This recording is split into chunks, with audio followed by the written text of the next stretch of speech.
Welcome in, welcome in. We're back on Palworld.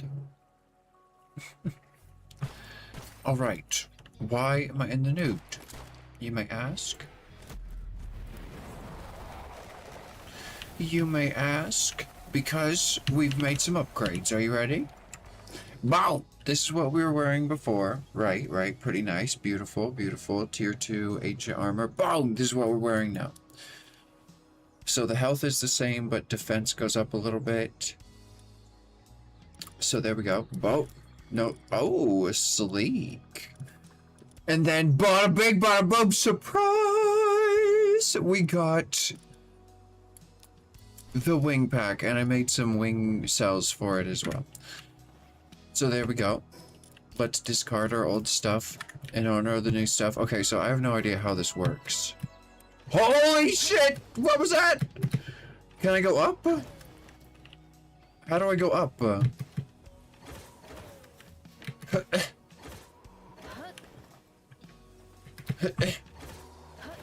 How does this wingsuit even work?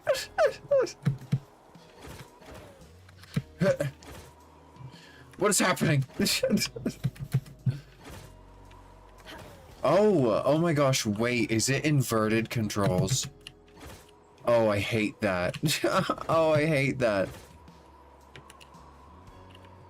Oh my gosh. It's hilarious. Does Gale Claw still work with it? Let's go get a Gale Claw and see. Okay, I see why they call it a glider. Okay. Awesome. Oh, and I took a bunch of the pals that were in the pal box and I put them in here. If they are not if they're not condensed or we're not using them commonly, like I can just come in here and search for them. I also put in like extra stuff that I want to condense, but I'm not ready to like right now. So that created an immense amount of space in here. Now we're at like page 12 of it. So lovely. Let's see. Gale Claw. She's on like page 2. But Bob. Okay, let's see. Oh my god. I think she works with it. Do you think?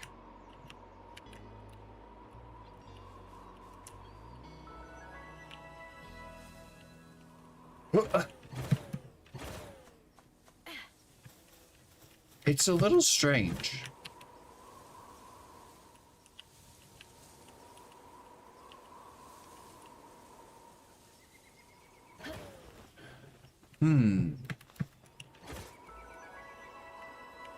Oh my god, come on now. A Gale Claw works with this thing. Did you just see that? I just flew straight.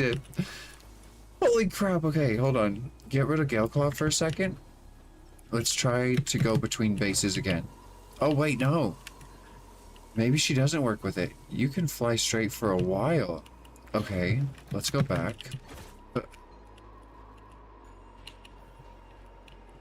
Oh my goodness. Gale Claw works with it.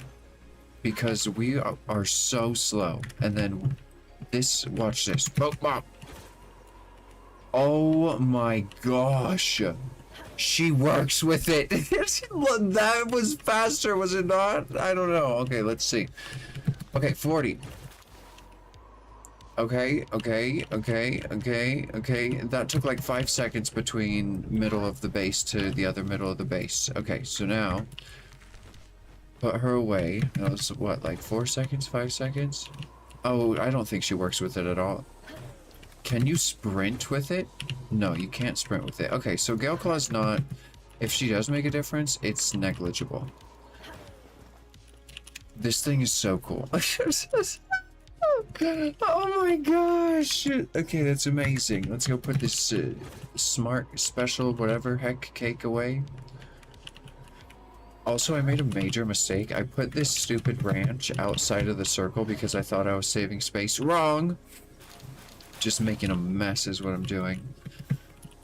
And I think this range is full. Yup. let's get rid of a cotton candy person. Boop. Okay, and then let's get rid of this. Oh my gosh, the wing cells are so fun. This is just... What the heck? That is so cool. Okay. Let's just chuck all this on the ground and let the pals sort it. Okay. So late game grind. Let's see here. I don't really know what to do. But like, we could make the better electricity thing, but we're not using very much electricity. Like maybe at the other base, like I don't know. We're pretty set on resources. I just went to the other base to collect resources earlier and it was overflowing. I had to rearrange some stuff and things. We have no oil because I already spent it all on wing cells. Let's go check how this base is doing. We need to balance it a little bit, I think.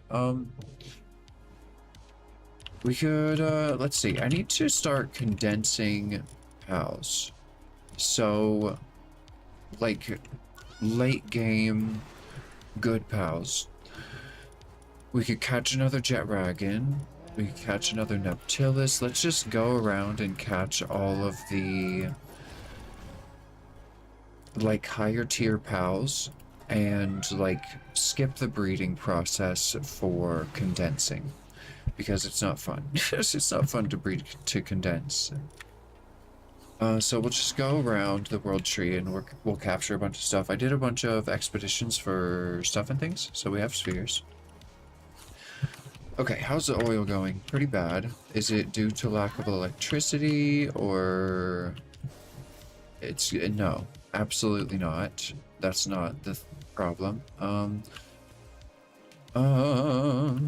Okay, I think this place would benefit from the frickin' better electric generator because this is insane. This is insane. Also, do I even... Well, we should, like, build bases. Because I don't even... Okay, we're building a base on today. I'm tired of these bases. They're so mid-game, and we're, like, ultra late game. The Sky Islands is beautiful. It's very dark tone though, which is like nice on the eyes though. Like it's not too, but it's like very bright. What it lacks in saturation, it makes up for in brightness. I think this might be a nice area to be in often. Maybe like up here on a cliff we could see over a ledge. Let's go scout for a new base location, and we're gonna move the production base and make it like really pretty, hopefully. We'll see if I have the resources to make it really pretty. If not, I'm not gonna stress myself out about it. Where's that? It's kind of dumb that you can't go up with the wingsuit. I mean, it makes sense, but it really doesn't because like, also, you use wingsuit stuff so fast. It's up there. Gosh dang it. Why did I leave a star on the map? Because I needed to come defeat this boss, but we did. Okay. So... we're here to scout for base locations without a frickin' mount. Oh no! Oh my god.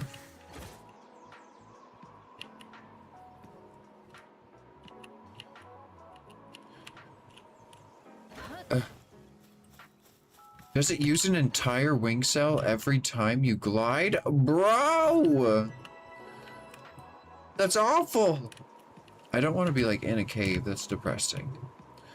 Where's another fast travel that's not up in the sky? Okay, I'm going home and I'm getting a mount. Oh my gosh! I was wondering where this person was. Okay, so they're by Loop Moon Christ and Splatterina and Tetrois Primo on Faybreak. They're the second black person in the entire game, and they're not overweight and ugly, and they're just a normal person. That shouldn't be... that shouldn't be a big deal, but it is! It shouldn't be a big deal, but it is.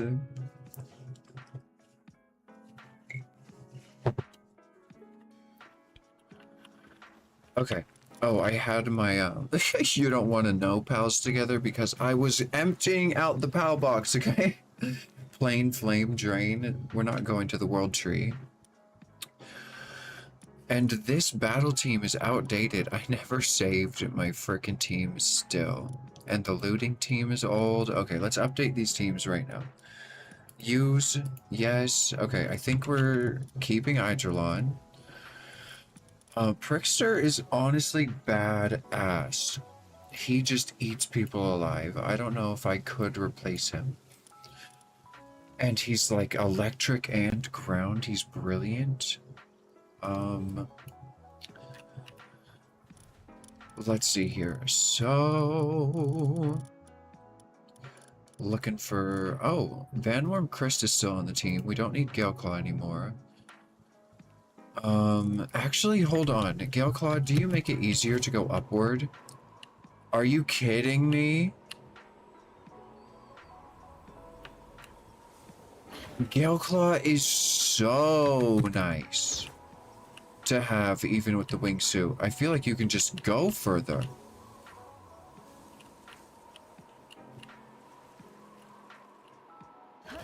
Are you kidding? You can go forever.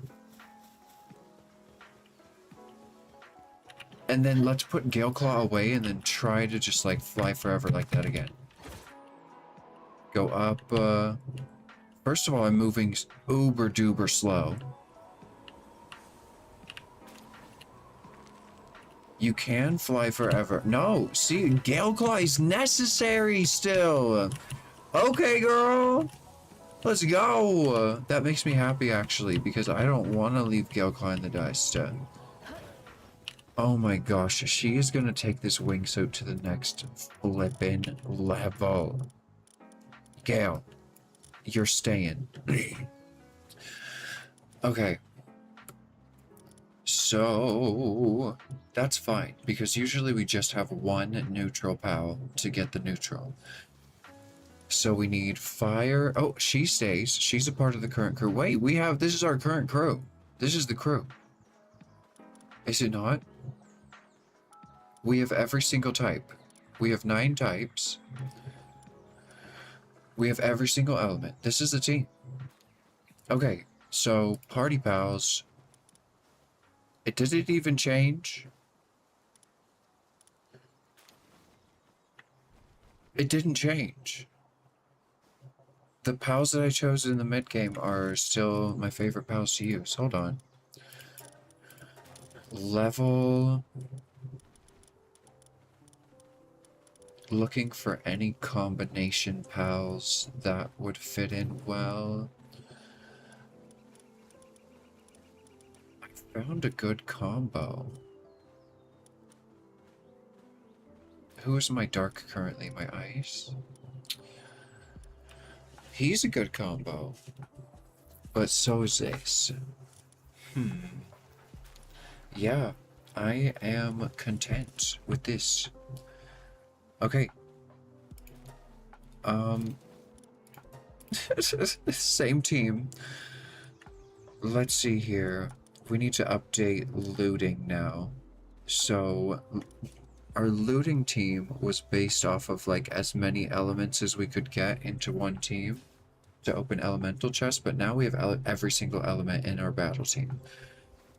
And this was our battle team before, like our mid-game team. This is pretty mid-game though. And then we changed the battle team, but we needed to update it again. Okay, so here we go. Anyways, all to say, we need to trade out the Mimog with a condensed one. I need to be breeding Mimogs, because that's not one that you can easily catch. Okay, so we'll do that. So we'll trade out the Galeclaw, because when I'm looting, I'm probably going to be like flying between places, not on foot. So now we can come in here and say overwrite. There we go. And nice. Okay. Much better. Oh, and I built another ancient thingy, so I didn't have to, like, cancel one thing when I wanted to do another thing, and it was, like, a whole mess, you know? So... we have two now. It's lovely. It allows for multiple processes to be going on.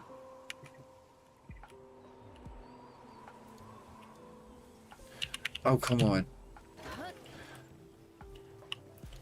Okay. So... I'll keep the Icadrons in there because we're definitely going to want more souls, right? And the Astagons, you see, now this is an issue. You see, now this is an issue. Do I have the Astagons out? I do. Good. Have we bred one with 100 stats? Kind of close. Okay, we have two really close. We'd have to switch the gender of one, but that's fine. Are these two better than the parents we were breeding? Not even close. Okay, so that was a failure. 99, 95, 96, 95. Okay, so we need to gender switch one of these guys. I don't think I have any of those, but we'll get some. Okay.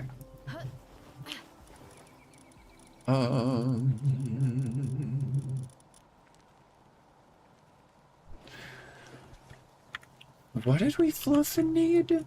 Oh, right. Yeah.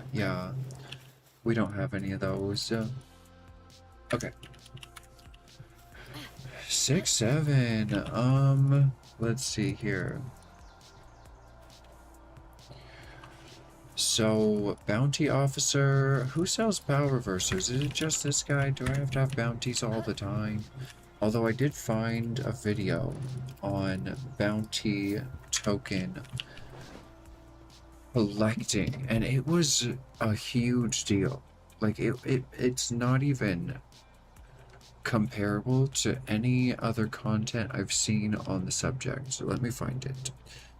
I gotta relay this data. Was it a fastest bounty token? It's a 5-minute video. Bless him. His name is Jason Dunna. It's only got 102 likes, people. Go check it out. Let's see here. Yeah, it's this guy. Okay, so he uses Splatterina, of course.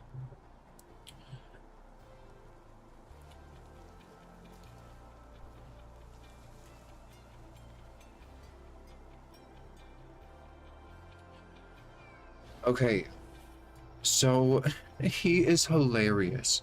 He's actually hilarious. He uses, first of all, he uses a Yakumo with, and I knew there were frickin', oh my gosh, I knew it. I knew there were skills that gave extra drops. You just can't get them here. They're service-minded, and, the blue version of it is...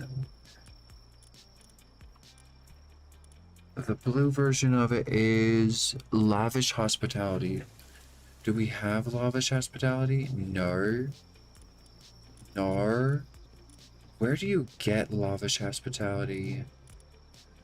Are these all from the World Tree? Okay, hold on. No. Okay.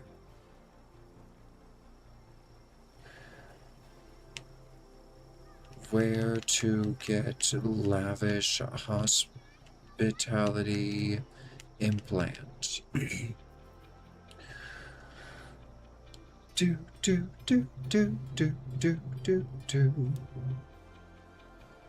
Sunreach, extremely easy. No, not really. Huh? You get them from ancient ruins on the Sky Islands, as far as I'm aware of. Um...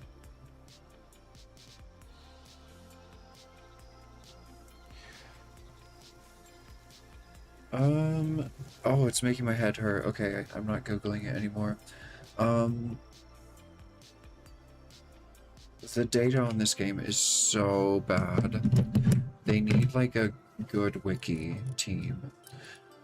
Okay, so it looks like you get it from... They said Sunreach? Is this Sunreach? Sunreach. Okay, so there were a few people who mentioned the Sky Islands. We'll check that out as our first jumping off point. Where's the visitor?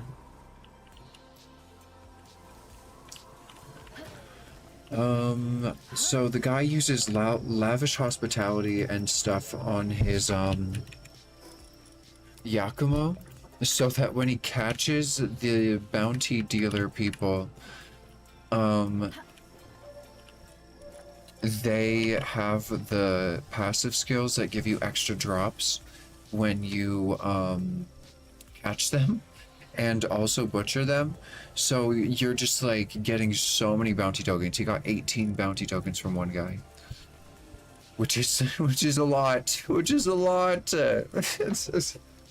That's like more than double the highest amount I've ever gotten from my strategies. So okay, so what am I looking at here? I need to gender switch this, put them in, put the breeding together. I wanted a nighttime pal in here who would transport, because transporting is not happening at night right now. Do. You gonna transport? Thank you. What is he doing? He's harvesting. Oh my god. Okay, so we come in here, we go to him, and we say, you're not allowed to plant, you're not allowed to harvest, you're not allowed to do any of those things. Just transport stuff. Okay, so now he's taking care of business. Nothing is on the ground anymore. Good. So, let's come up here. Gender versus guy. And now every time I glide, I feel like I'm spending a diamond, you know? I mean, the wing cells are so cheap, but like... it feels so expensive to do something so simple now. Okay. Get breeding.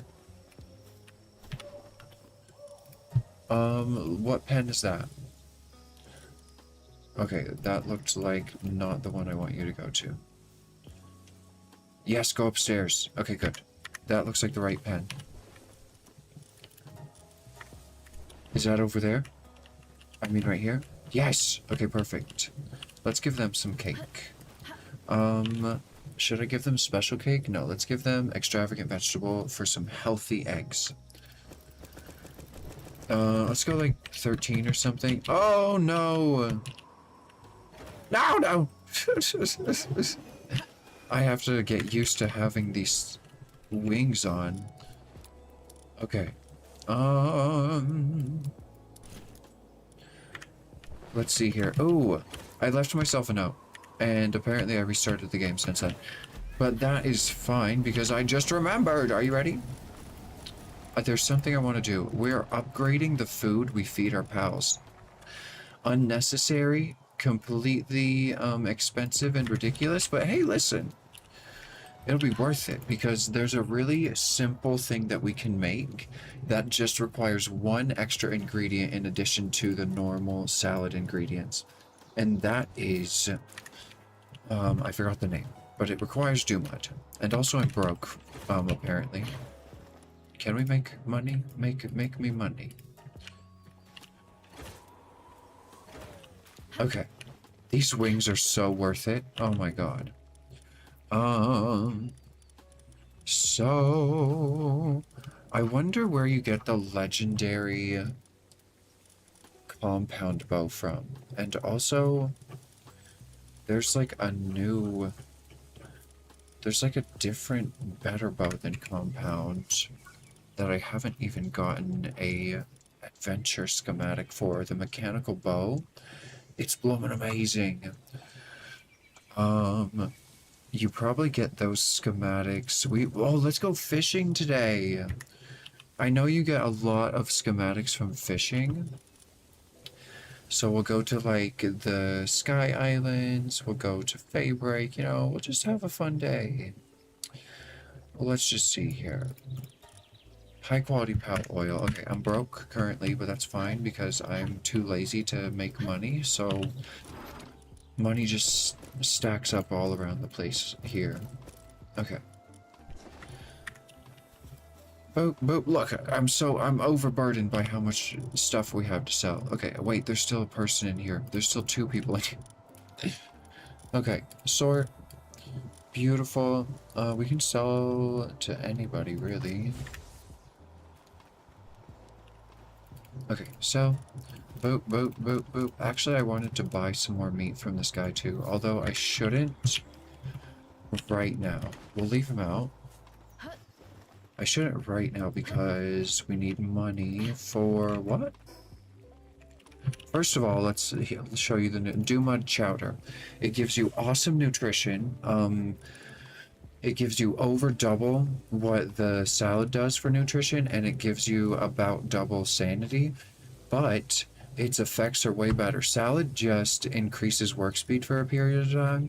This increases work speed, and they stay full for longer, so we're going to be eating less of it, and it's going to do a better job. So regardless if it's more expensive, we're not going to need as much. So let's see here. We're still going to be using the salad ingredients, but honestly, we need to. We need to. There's too many. Okay, what did I want to craft? We're making better food, blah, blah, blah, blah, blah, fishing, oil. I needed money for oil. Okay, so let's pull out the legendary materials merchant. I put a lot of the extra merchants and stuff in the PAL storage because it's, it just cleaned it up a lot and made it a lot easier to see who I wanted to communicate with. Okay, we always need a lot of this stuff, so let's just boop. And while they're out, do we need any PAL materials for research over here? Why is no one doing research? Do we only have 1 electric guy? Okay, we need 2. Because only 1 person is charging up the main system here, which is fine. To an extent. Okay. So who has the best work speed? None of them. So just put 1 in and call it a day. They'll get it done. Awesome. Okay, as long as it's getting done. Okay, so this won't take long to do. It looks like we don't have enough handy workers in the base. Where are my segments? I had to take all my people out for a giant battle. Where's Sekhmet? Sekhmet's in here, doing nothing. Hello? What is actually happening?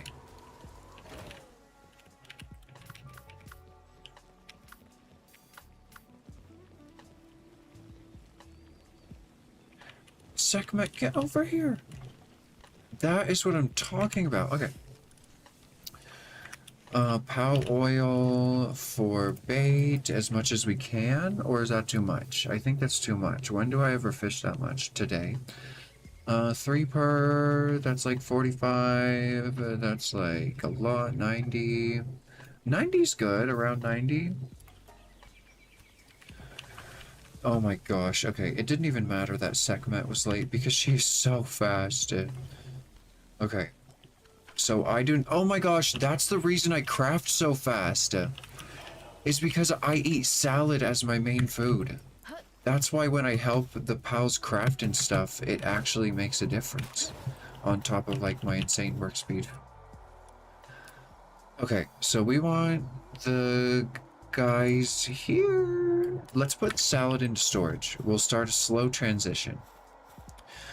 We'll start switching over the food here first. And then when we have a lot stacked up here, we'll start stacking it up at another base and so on. Struggling with their tasks. You are not a slacker, you scoundrel. You better go sit in the hot tub or something. Okay. Now we have some good bait. Let's see here. So that's good for fishing. We have the rod. Oh, you know what we could do? I have never, and we need to if we're going to go fishing. I've never leveled up the fishing pals. And you know what? I think I put them away because I didn't think we would be doing that anytime soon. Jelliet increases items obtained from fishing. Okay, so we're going to be condensing her. So we have, we have a very small amount of them. So there's no use pulling them out of the box. And I think the same goes for Walaska and Walaska Ignis. I think we go catch them. I think we go catch them all. Okay, so let's take a look here. Did I take notes and did I separate fishing from salvaging? Oh, I did not. Okay. So my notes are saying Solmora Lux, which is probably in this box too. They're most definitely in this box, let's be honest here. Wait, no, they're not. Okay, so that means they must have come from mutated eggs or naturally had a high expedition firepower, because those were the ones that I kept, was the high expedition firepower ones. Here he is. While in party makes it easier to fish up talented pals. Okay, what does Selmora do? I don't have a Selmora. Yes, I do. I don't sell pals anymore. I'm too lazy for that. I don't have a Solmora. Okay, that's fine. We've caught one in the past. So we just have to find the little cutie. Where are you from? You're from the Sky Islands. Okay.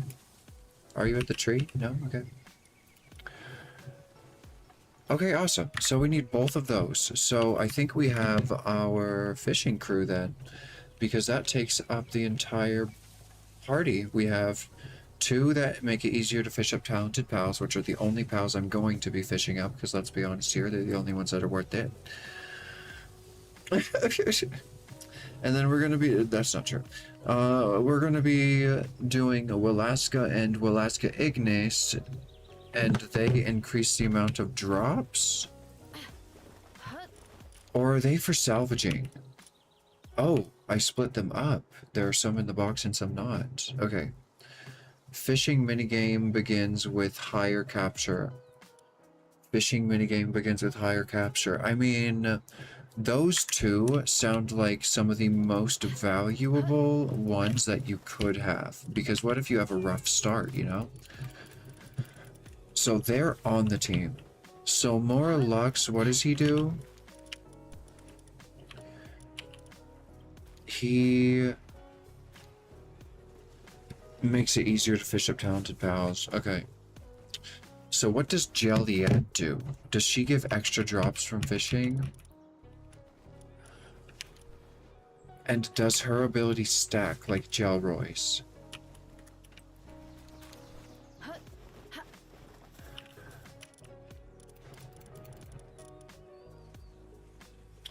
Okay. Her ability does stack like Gelroy's. So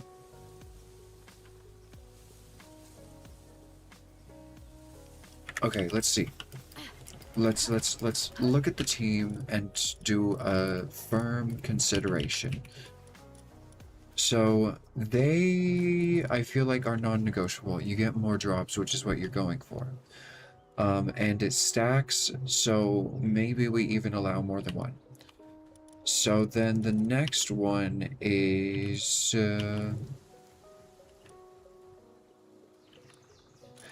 Walaska, which just makes the minigames start with an increased gauge.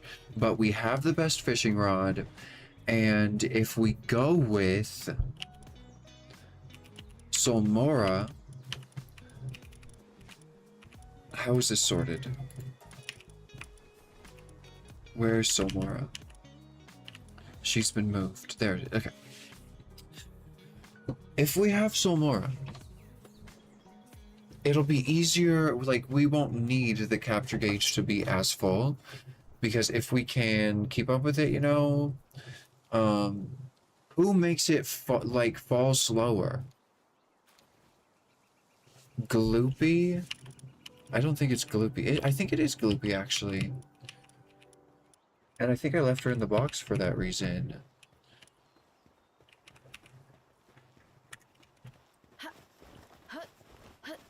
I did not expect to do fishing today. Okay, Gloopy. The capture gauge decreases more slowly during the fishing minigame. Okay, so we're condensing her too. She is a non-negotiable one as well. Does it stack? Does it stack? It does not stack. Okay, I'm fine with that. We just have to fully condense one. We have a 2-star one already. So, okay. Anyone that proves too difficult to condense through capture in wild, we will breed. But until they prove too difficult to capture in the wild, we're gonna go with just having fun capturing them ourselves instead of breeding. So, I mean, we could choose one. Like, Gloopy has already had started, and we have the least amount of Walaska.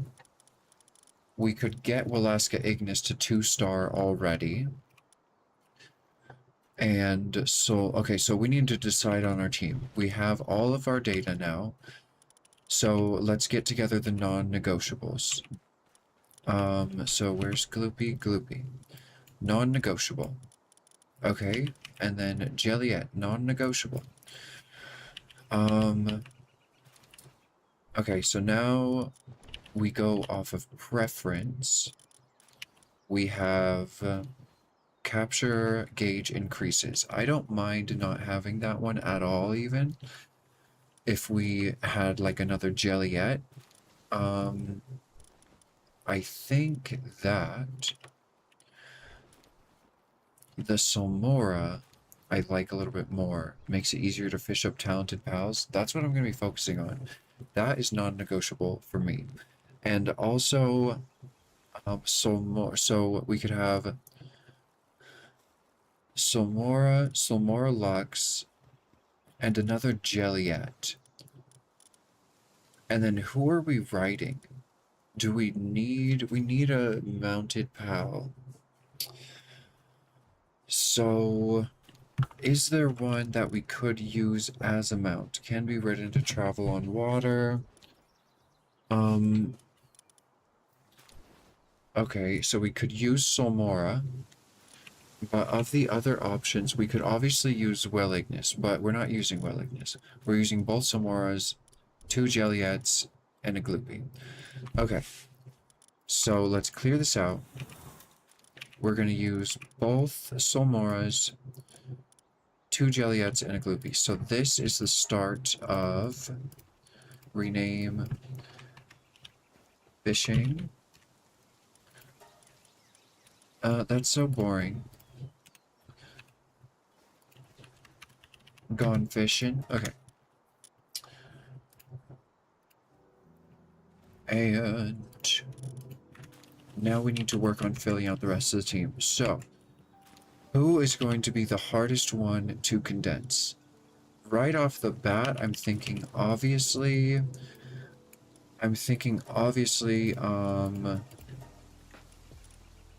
the ones that we don't have, the Solmora, because we don't even have one yet. Solmora and Solmora Lux are the furthest behind, but we don't have enough to breed. So what I'm thinking is we breed Jelliets, since we have enough of those to breed, and maybe we'll switch them out since they aren't that difficult to catch after we catch a few of the other guys if they're too difficult to catch in the wild to actually condense that way. Okay. So y'all can go to any breeding pen, just not my food storage. Okay, you choose that one? That's good. Jellyettes are actually really cute. I've never seen them up close because I only, I've only seen them captured. Oh, they don't need... No, they just need a bunch of babies. That's too many. We're gonna get extra. Okay. This will be too many Jellyettes. Oh, but we want 2. It'll be fine. It'll be fine. We'll start with this. Let's not let them eat that extravagant vegetable cake.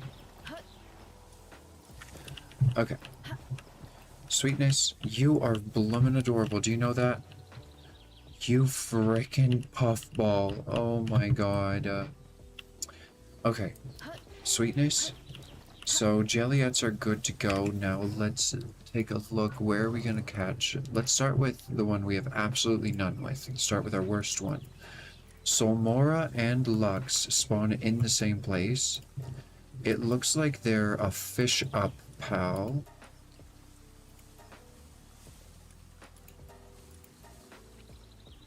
It looks like you can only fish them up.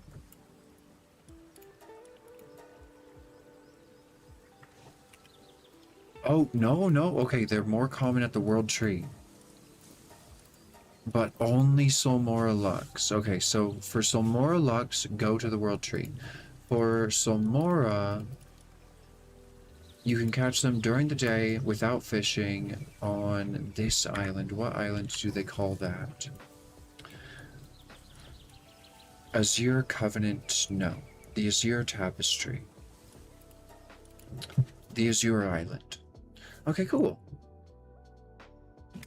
Hard times. Here we go. I have to charge my phone. Okay. I didn't bring him out. Retreat, retreat. I thought about it for 0.5 seconds before I teleported, but then it just flew in the wind. Okay. So, first of all, can I afford Solmora Lux saddle? Is it expensive? Come on, Yermintide is only 2. I have to be able to afford this saddle right now. I don't think I can. I can afford Solmora's saddle. Okay, that's fine. We need to get both of them anyways. So, let's get one. We'll catch it, and then we'll be able to ride that one in the future. We need... You're not Merlignus. Where's Merlignus? Where's Merlinus? There he is, okay. We need more technology books, which I feel like are most easily obtained from relics. So maybe we just go for like, yeah, see, look at all this. Insane. Oh, more implants. Demonic grasp, but what does that mean? God of Destruction, Eternal Engine, Vampiric. Cool. Ooh, mythical wood for free? Oh my god, star fruits, and they're really good ones. Power reverser for free! Bruh! It's bloomin' Christmas. It is bloomin' Christmas right now. Oh my gosh. 4 technology points, another 2. Awesome. We got a power reverser and a new type of crystal, water radiant. Oh no, I think I've just crafted them into... Yeah, I just crafted it into an awakening crystal. Okay. Super cool. Okay. I don't want these. Okay. Awesome. Okay. So, we need to go there. I forgot him out. I have him out now. Awesome. Here we go.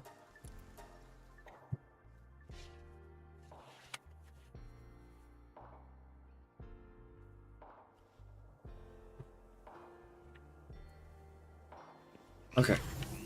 So we're looking for... Oh, I miss this place. It's really pretty. It is kind of desaturated, though. It's very gray. Gray covered. Okay, what do we catch them with here? Soul spheres. Okay. Catch them with the best spheres. Okay, first impressions, it's looking like we're not going to struggle at all to condense. But you know how first impressions go with spawns in Palworld. You get good spawns once and then you never see them again. Oh my gosh, it's just these freaking birds. All these birds of different types. Oh, and now this guy. Oh, this is a terrible... Okay. You're unfortunately going to have to be bred as well, I'm pretty sure. Because that was too many circles. I went in for one to spawn. That was extremely bad. That was extremely, extremely bad. That was unfortunately bad. Okay. Well, damn. And this is the only place they spawn, is here on this lake, which has very overpopulated spawns of other pals. Okay. Yeah, there's too many pals that spawn here. This isn't gonna be fruitful. So we got a power reverser. Doesn't really matter what we have. We can just go take care of business. Let's get them breeding and move on to some more Lux, because I know for a fact enough of those to spawn in dense enough groups that we can get them done really easily. Oh, that one was close. There we go. Okay. I appreciate that they didn't go with Skyrim's method of, wait, no, doesn't Skyrim keep it the same? Like when you fail? Or doesn't it move? It moves it to a different location when you fail, doesn't it? I don't remember. Okay, well, anyways. Yeah, let's go get them in the breeding farm right now. We ain't got time. I love that the surgery table takes from storage, does it not? Does it not? First of all, let's see if we even need to. We don't need to. Okay, thank you so much. That is so uncommon. Okay. So, where are the cuties? Here we go. You and you. Oh, no, you're the coward, not you. Wait, why is the...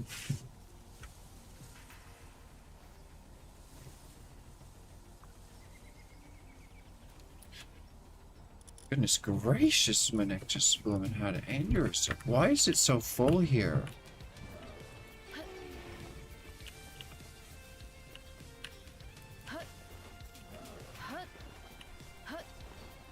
Do we even need 2 waterers?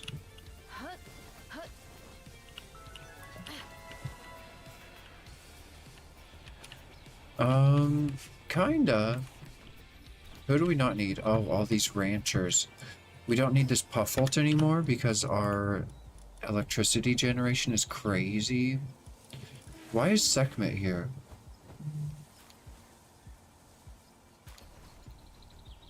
I don't think she's supposed to be here. Okay, there we go.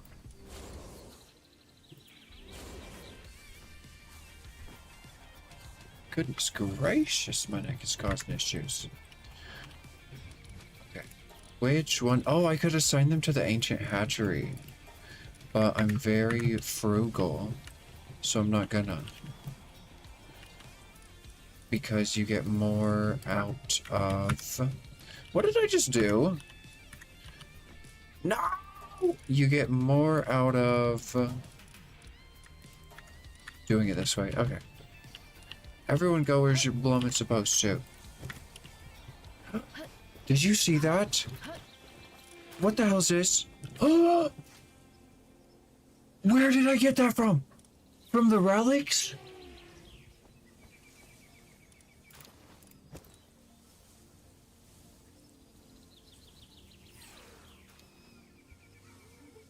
I considered buying the recipe for that because it does so much good damage. Look.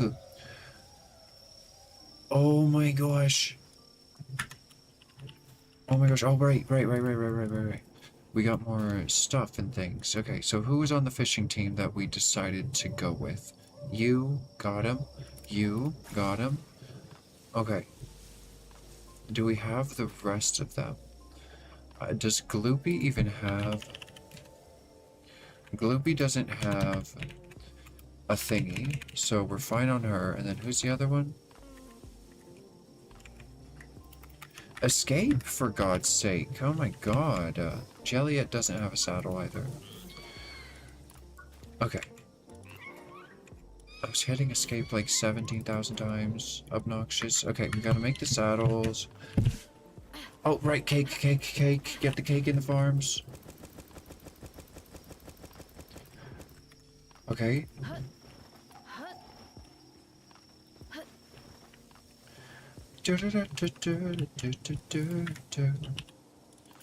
Okay, let's go sleep.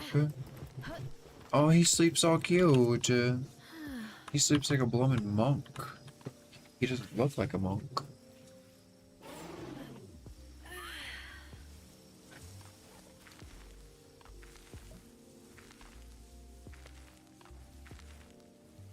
Monk was one of my favorite shows as a kid. I loved that autistic guy, or OCD, whatever. He was so bloomin' cute. I just freaking loved him.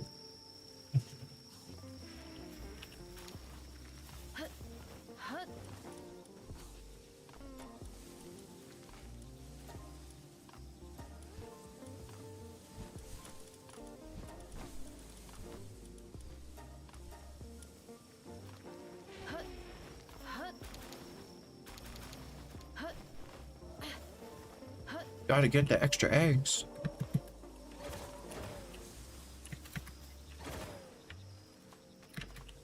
Stop, bro. I can't stand it.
I run so slow. I couldn't even tell I started running just there. Okay.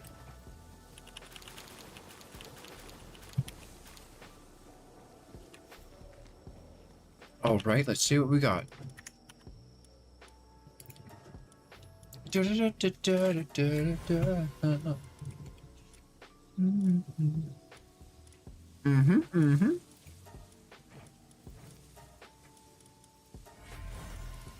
Mm-hmm.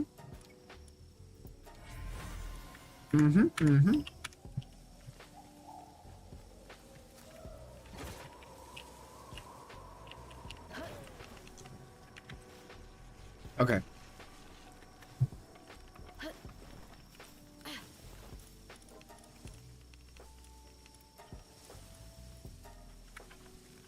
Nice. Okay, let's do a sort. we gotta keep track of how full our PAL box is. Okay, so who are we taking with us? Does her side effects matter? She could have like lavish hospitality and stuff, but I don't have those.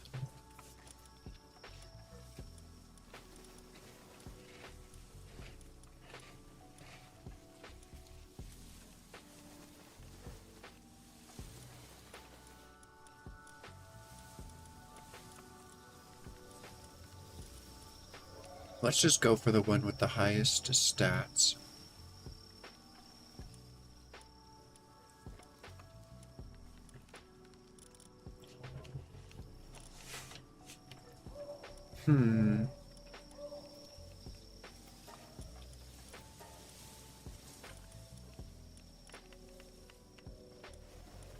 Ooh.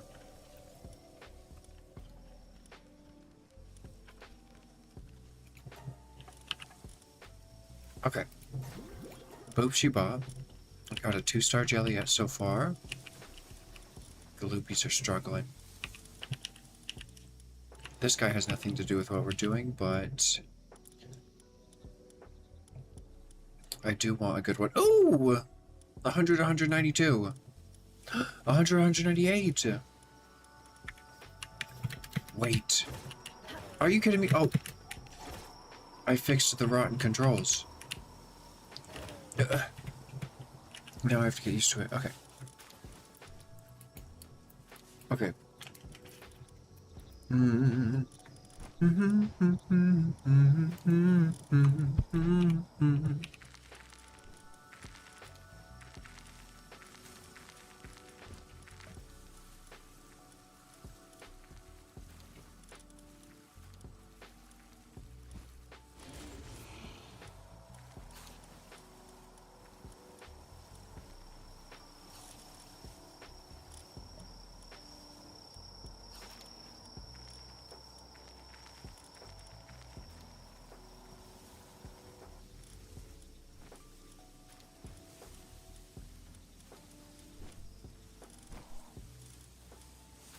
They both have low defense.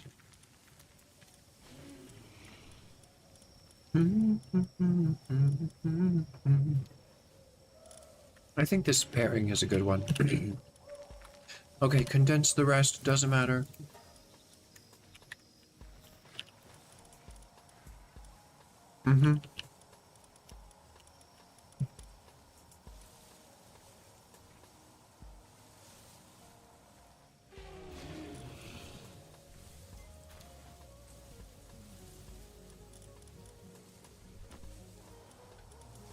Should I keep Dimensional Leap?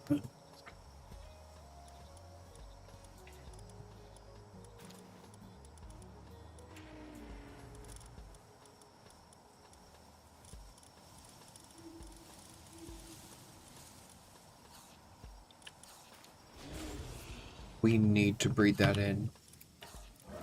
Can you pass down World Tree skills? I don't think you can. You can't breed down World Tree skills. It's a World Tree skill.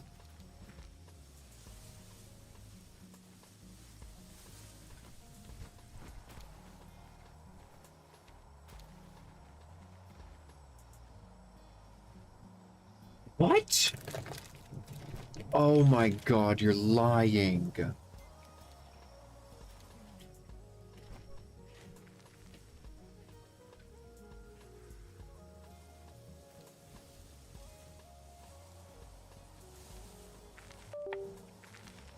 Palworld is the best game in the entire world. It will pass down. That's crazy. It's like cheating.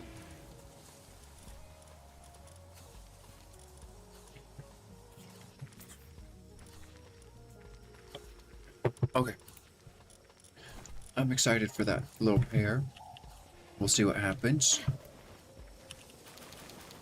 Okay.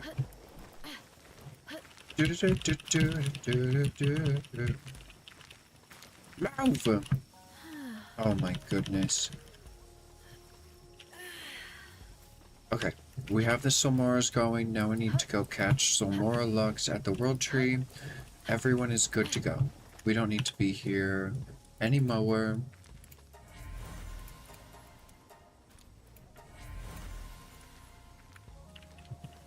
Okay. Let's just let them cook. Let's get together the battle team. What are we going to the World Tree for? Yeah.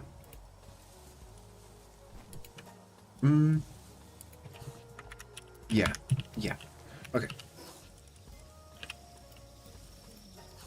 I need to do a quick BRB. We're at the 1 hour mark. I'll be right back.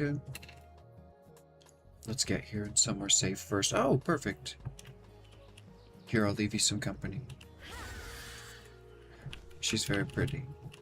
And she matches the colors of the iridescent thingy. Okay. Oh, that's a very nice perspective, eh? I want to get the crystal in without blocking the city. There you go. Okay. Should I face the camera? I feel like that's a little abrasive. Let's look off into the distance. Okay, I'll be right back.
Oh my gosh.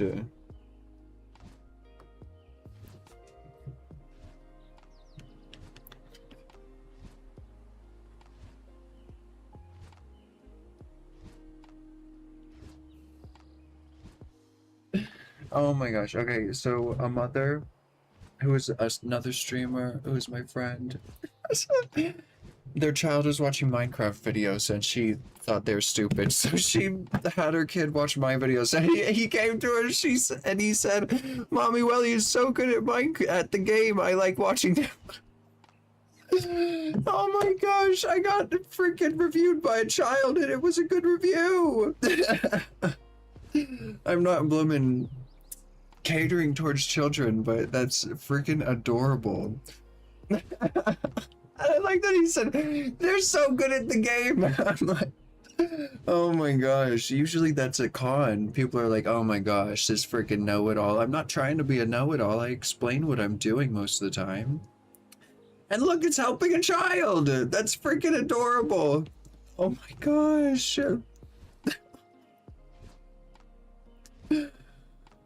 Oh my gosh.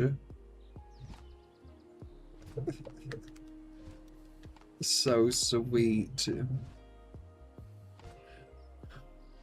Oh my gosh, that's adorable. He watched like 4 hours of one of my 8-hour streams and then went to play Minecraft on his tablet. Isn't that so cute? Oh my god. That's freaking everything. That is everything. Inspiring the children to create. Oh my god. I'm gonna cry. I feel like that's gonna stick with me for the rest of my life. That is the sweetest thing. That is the sweetest bloomin' thing. Oh, I can't even believe it. What the heck? So cute.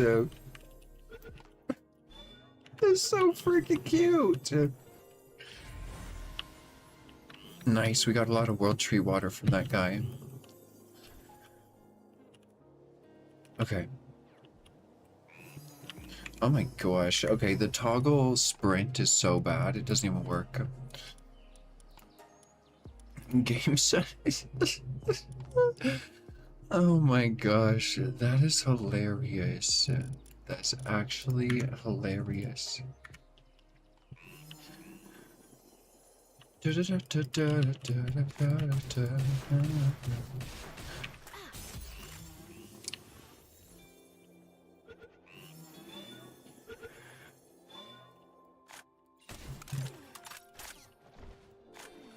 Catch these guys and do a little condensing.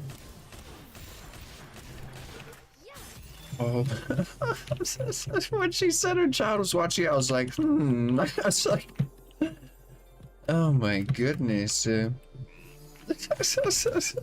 He's young enough for that. Hopefully the mature parts of the channel, he doesn't freaking cling on to. Hopefully it just flies over his head when we talk about real world issues. And he's like, what is going on in the game? Because my channel is not catered toward family friendly. But it's not like awful content for a child to watch. But it's not catered towards children. So it's a little terrifying, but at the same time, she's a mature woman who's worked in social services and whatnot, therapy. So she knows what's good for her baby. If if I ever cross the line of what she wants her child to view, then I'm sure she'll switch to the next episode or whatever. But it's in the description, people. this is a channel meant for mature audiences. It's not meant for mature audiences, it's just meant for mature people, but her child is not probably a nuisance. But I'm not gonna allow children to like chat on the channel or anything because there's like one good child out there. Because even if he is like a respectful child who has like boundaries or whatever, like the rule still stands that the reason children are not allowed to interact with this channel is for their own safety, because I can't control who comes into this space.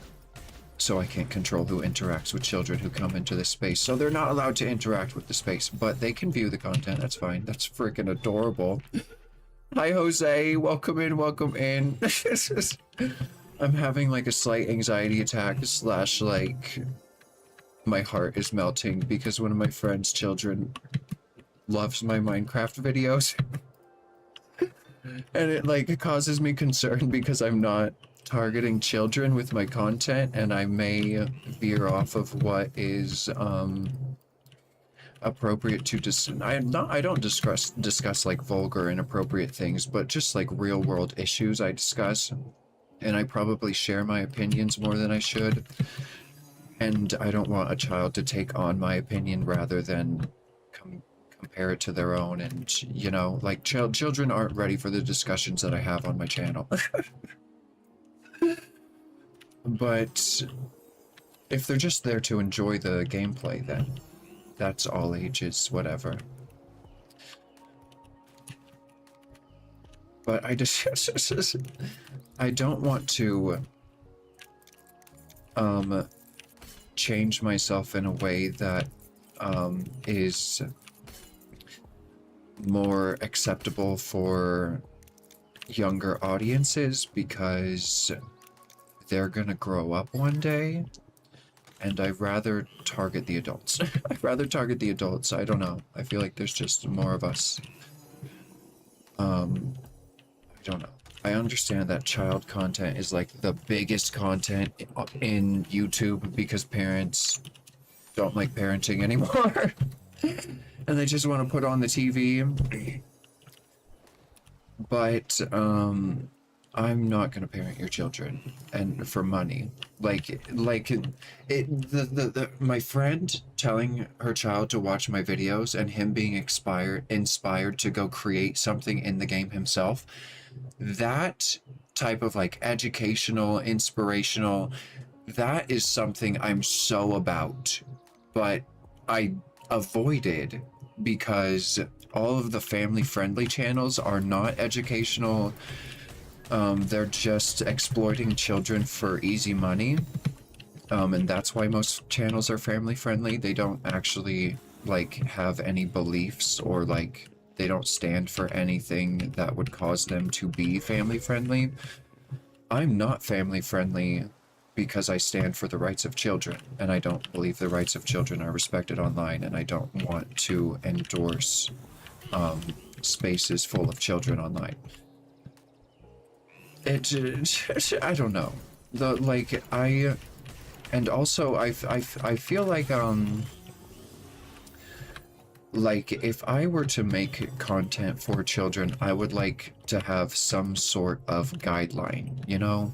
Not just like personal opinion and public norms of what is acceptable, but like a legal guideline of like, this is what you must do with your content if you are going to target children with it, so that the child benefits from it. Then like if there was a legal framework, I could be like, okay, I have to meet this like key point here, like, and do this and do this, so I was benefiting the mental health and well-being of the child, and not just like harvesting their mental health and well-being for money.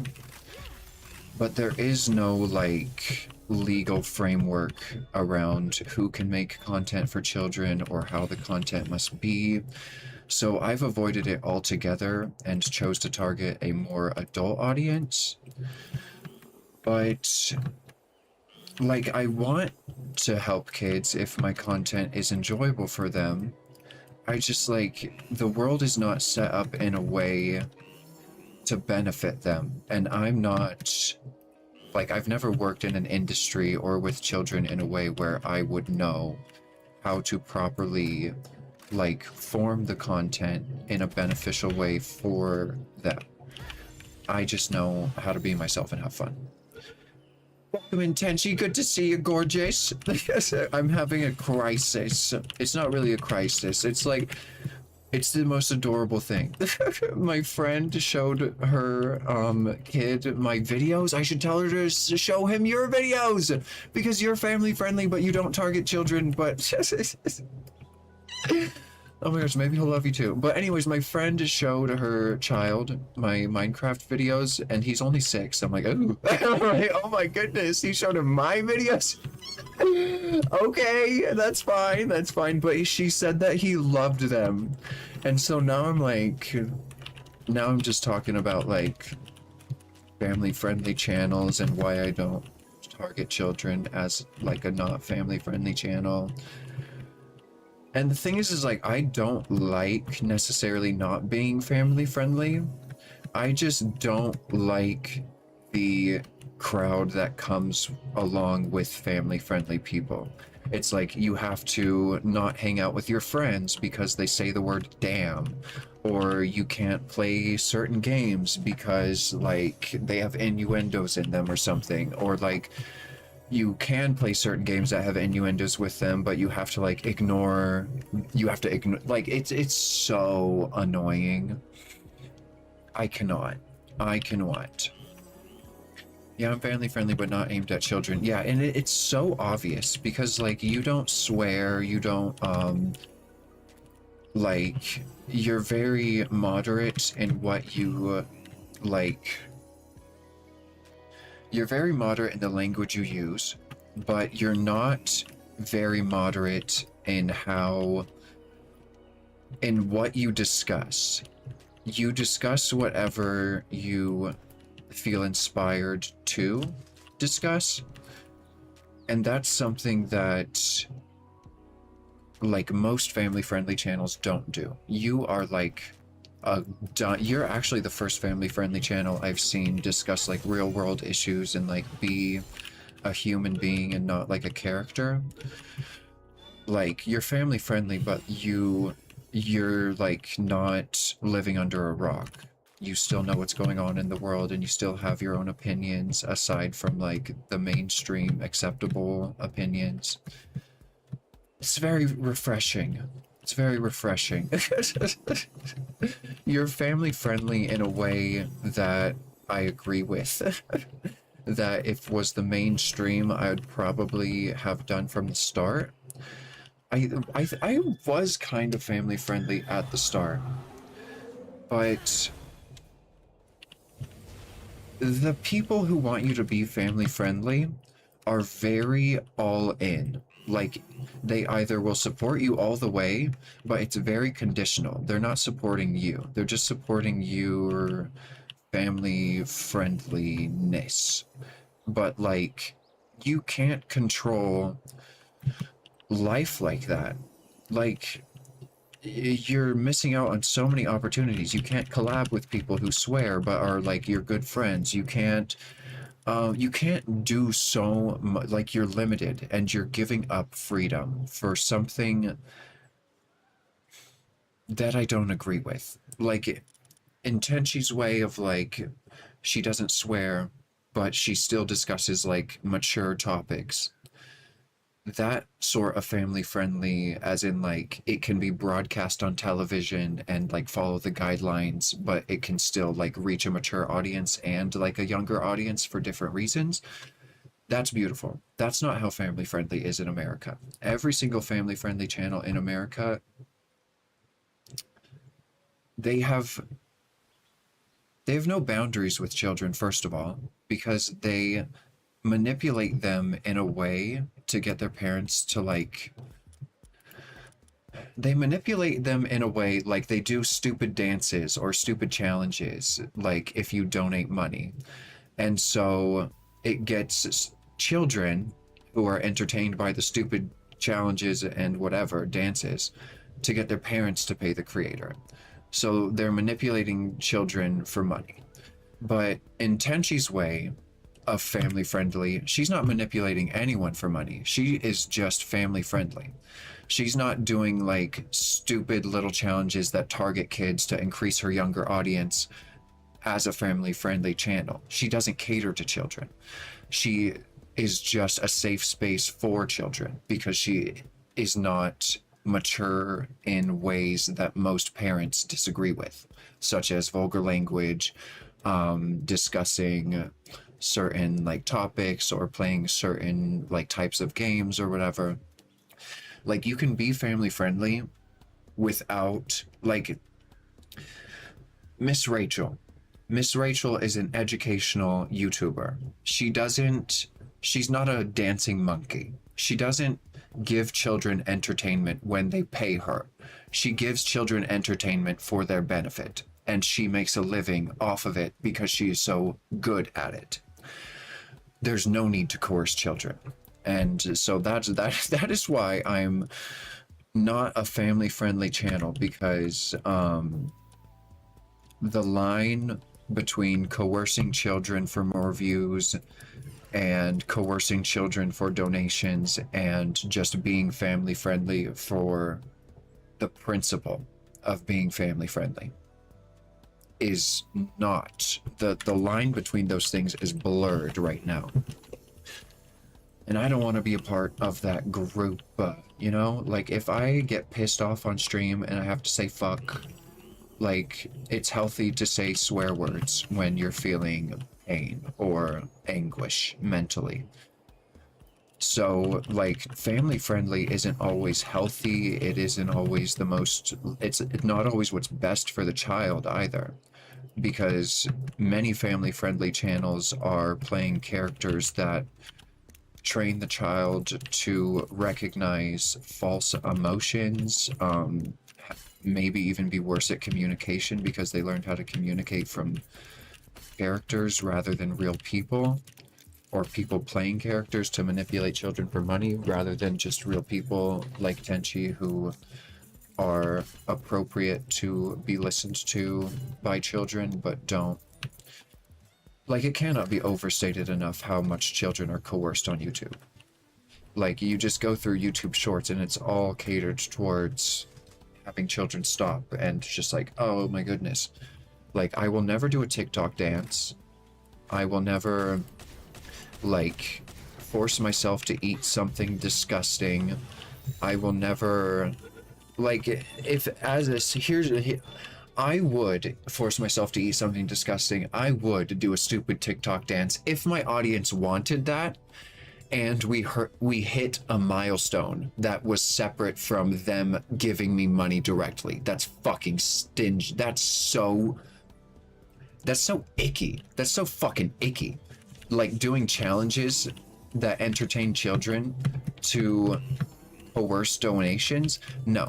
The only time you'll ever catch me eating a Bean Boozled or doing a stupid fucking TikTok dance on stream is if y'all specifically request it and we hit like 500 subscribers or something. I'm not gonna make you pay to see me do a dumb dance, and I'm not gonna be a monkey for children and do dumb dances and do dumb challenges and target children and like entertain them but give them absolutely no value to their life other than dopamine, or like they're essentially drugging children for money because they're not educating them, they're not making content for their well-being, they're just making content to entertain children so that they can make money. They don't care what the content is about, they don't care how it affects the child, they just care that it's family friendly. So yeah, it's just the way I am, but I can go dark real quick because of trauma, yeah, but that's just life. And it's the teacher in me also, yeah. If you were ever a teacher, then I'm sure it's impossible to like speak to a broader audience in like a way you would speak to like a friend behind the scenes, because like you're used to professionalism and like large group or whatever. The line between what children and adults can watch and listen to is a little more blurred in Mexico, but our media is quite more family friendly in general. I feel like children should not even be allowed online in America. The way everything is just targeted, it's so unhealthy. It's not beneficial to anyone, even adults. And the fact they just like let children run wild, I don't even know. Like, there is no guidelines to what children can watch in America. They like have the kids' versions of stuff, but that doesn't mean they are using them. That doesn't mean they have to use them. So it's all a mess. And in a freaking country run by Epstein's most competitive trafficker, I don't think that it can be, I don't think that child safety can be understated in any form, especially online.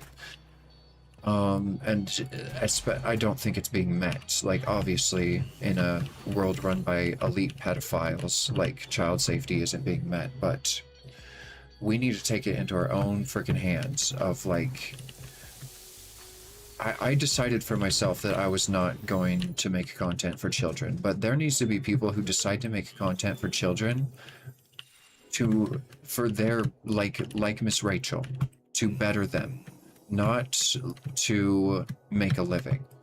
Anytime I see a family-friendly creator trying to make a living, and it's not, like, educational or, like, teaching them life skills, like... Entertainment can only do so much for a child, and you're not helping them.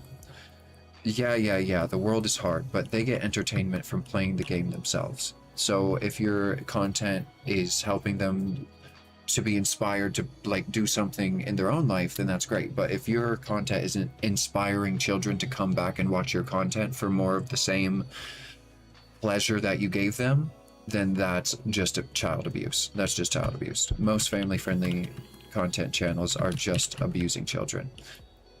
If it's not benefiting the child, it's abuse. And dopamine running through a child's brain is not beneficial because it's temporary.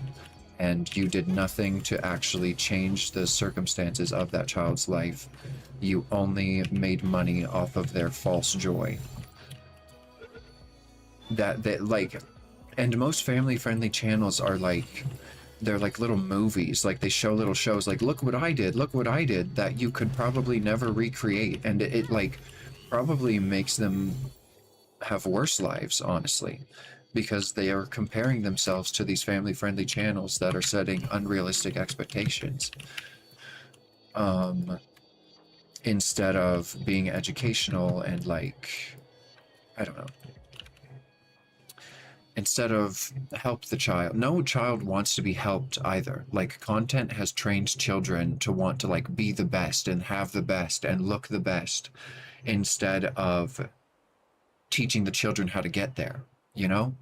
Like, they just, like, show off, like, it's all show off culture, but there's so little people who take the time to, like, make well-crafted tutorials or, like, explanations anymore. Like, I don't even know.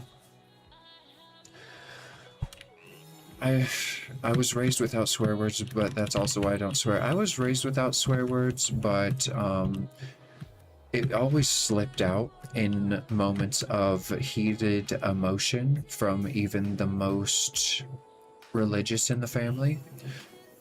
So,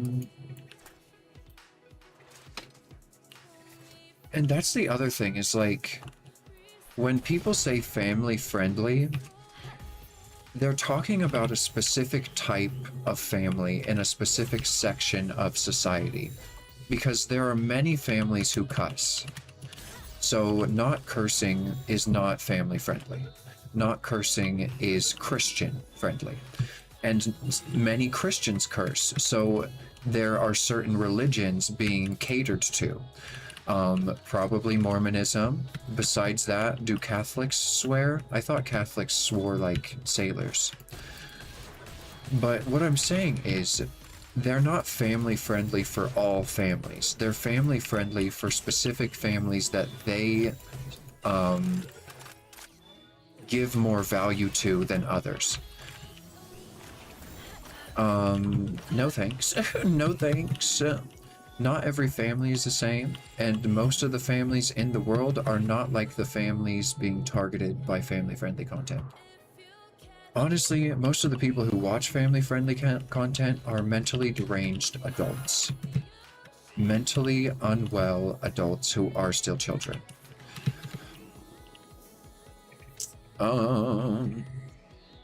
I was raised without swear words. That's also why I don't swear. You learn swear words in other languages. What? That was the first thing I learned. I had like a vendetta against religion as a child because like I had like great friends and like a really happy life, and then I came out as gay, and then I lost all my friends and my entire life turned upside down, and I was like, okay, so you're not good people, you're just cultists. And that was so that was pretty much the end of everything to do with religion for me. So like coffee, alcohol, drugs, like anything the church was against, I tried at least once. And so like every swear word I could learn, I learned to like spite God, because the children that he raised were so evil and of the devil that I figured that anything evil or of the devil was holy and good. Yeah, no, Mormons aren't allowed to drink coffee because they believe hot drinks are like not good for your body or something. So they're not even allowed to drink herbal tea. And they're not supposed to have drugs, but they think that if caffeine is not in tea, then it's not a drug, so they drink soda. But some Mormons don't drink soda. They're actually not supposed to drink soda. But every Mormon has their own opinion on what the Bible and what the Book of Mormon and what the rules are. So if you ask one Mormon one thing and then talk to the Mormon next to them, you'll get a different answer. Every single time. Such a religion wouldn't have a bright future in a coffee-liking country. Yeah, and that's the thing, is like Mormons don't follow their religion. They just take the parts of the religion that benefit them and then leave the rest. Like if you go to a tarot reading, or like you watch a tarot reading on social media and they say take what resonates and leave what doesn't, it's like, okay girl. It's like, okay girl, anyone can throw shit at the wall and get it to stick, you know. So yeah, Mormons drink coffee, Mormons do drugs, Mormons do everything they're not supposed to. They just don't do it on Sunday, and they don't talk about it. Unless they feel bad about it, then they talk to the bishop, and then when they determine that God has forgiven them, that's enough. That's enough. That's all it is. No matter what you do, you just have to feel like God forgave you, and that was your repentance. Murder, rape a child, they just cover it up, don't get the law involved, and when God's all right with you, the church is all right with you again. Yeah. Yeah. I stood against religion for a lot of my life after I left the church, but I saw that it did good for good people. I saw that there were good people in religion and that they could do good with it. I'll never believe that that is the majority, and I'll never believe that that was the purpose for the creation of religion. The purpose of religion is to control mass groups of people from thinking individually and have easy managing of society. Because if everyone thinks the same, everyone believes the same thing, then there's not a lot of disagreement, there's not a lot to do even, because you can just have a norm. As Catholic, people confess and magically become pure again. Yeah. Yeah. I still stand against religion. I only accept religion in certain circumstances of, like, individuals. If an individual proves through their living action that religion has helped them and that they use it to do good for others, then for that person, I'll believe religion is good and I won't fight them. But for every other thing, using religion to commit mass genocide of a nation, using religion to make other children conform to your religion in public spaces, using your religion to oppress people or uplift certain tiers of society above other castes in the system. The most common uses of religion. You know, I'm against religion commonly, but ever so rarely, uncommonly, there's a good person who follows the word of God to uplift people for the purpose of love and as a statement to belief in Christ or whatever other God they praise. That is not the majority. And the majority will tell you that's how they are, but you will have to talk to them for 5 seconds and realize that they hate people and they love themselves more than most things in the world. It has evolved here quite interestingly. Cursing, swearing in Mexico is more about respect to others and also very much related with social class. It has evolved here. See, look, that is also why swearing is so common in America, is because the people who don't swear have good houses, they have good jobs, they have good social status, and the people who, or no, the people who don't swear have all that, and then the people who swear are working like 3 jobs, are like, you know, they're actual human beings. They're not just like little puppets who were born into a good life. They actually had to work for things, and they aren't upset by something so simple as a word. They have more strength than the higher classes of society, and the higher classes of society prioritize culture that only benefits the higher tiers of society. Like, not swearing only benefits those who have enough power to care about such bullshit, motherfucking, worthless trash.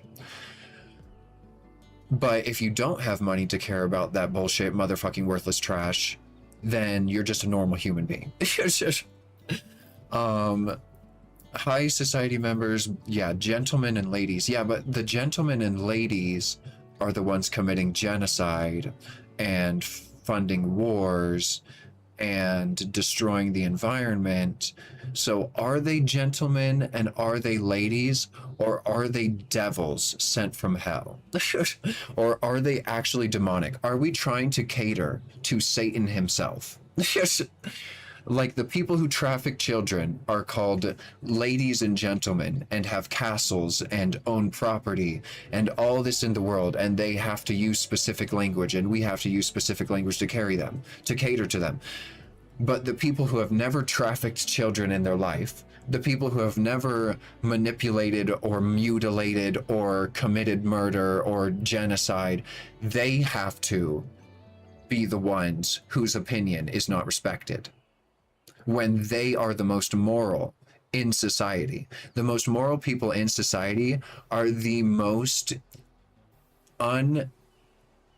they have the least amount of etiquette in society. The people who have the most morals in society have the least amount of etiquette in society, because etiquette does not correlate to being a good person, ever. Now, since poor people have access to university education and proper vocabulary, the rich want to differentiate again, so now the rich swear too. You see more swearing in media here from the whites, so what's the differentiation now? They have the same thing in Korea, where everyone buys, like, what do you call it? Louis Vuitton. What is Louis Vuitton? It's like some dumbass word. What do rich people always like get up in all their panties about? It's not couture. They're not buying couture. Couture means handmade garment. and they're all buying fast fashion at a premium price, thinking it's couture. What are they buying? What is Louis Vuitton? Louis Vuitton, Gucci. There's like a thing. There's like a thing they call it. It's like high. They call it high fashion, but it's all made in China. So that's not the word. Not brand name. Everyone in Korea cares about.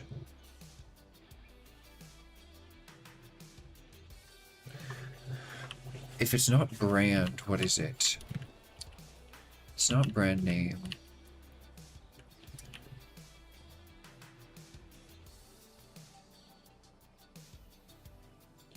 I don't know. It's just, gentlemen and ladies here refer to high social society members. We don't have nobility here. Yeah, but that's what I'm saying. Like, ladies and gentlemen are the richest people in the world who traffic children for abuse, who commit genocide, who freaking destroy the environment to make nuclear weapons. Like, it's insane. It's insane. It's absolutely insane. We give respect to the least respectable people in society. Like, if anything, if anyone like wants to be referred to as a lady or a gentleman, they should be put in prison. You know? Because we're all equal here. And if they want to feel better than someone else, then that's a mental problem. And they're a danger to society because they are only out for themselves to the point where they're damaging other people's lives because other people have no business calling some loser who's probably friends with Epstein's new coordinator gentleman or lady. They have all the right in the world to be like decking them in the face for even existing, you know?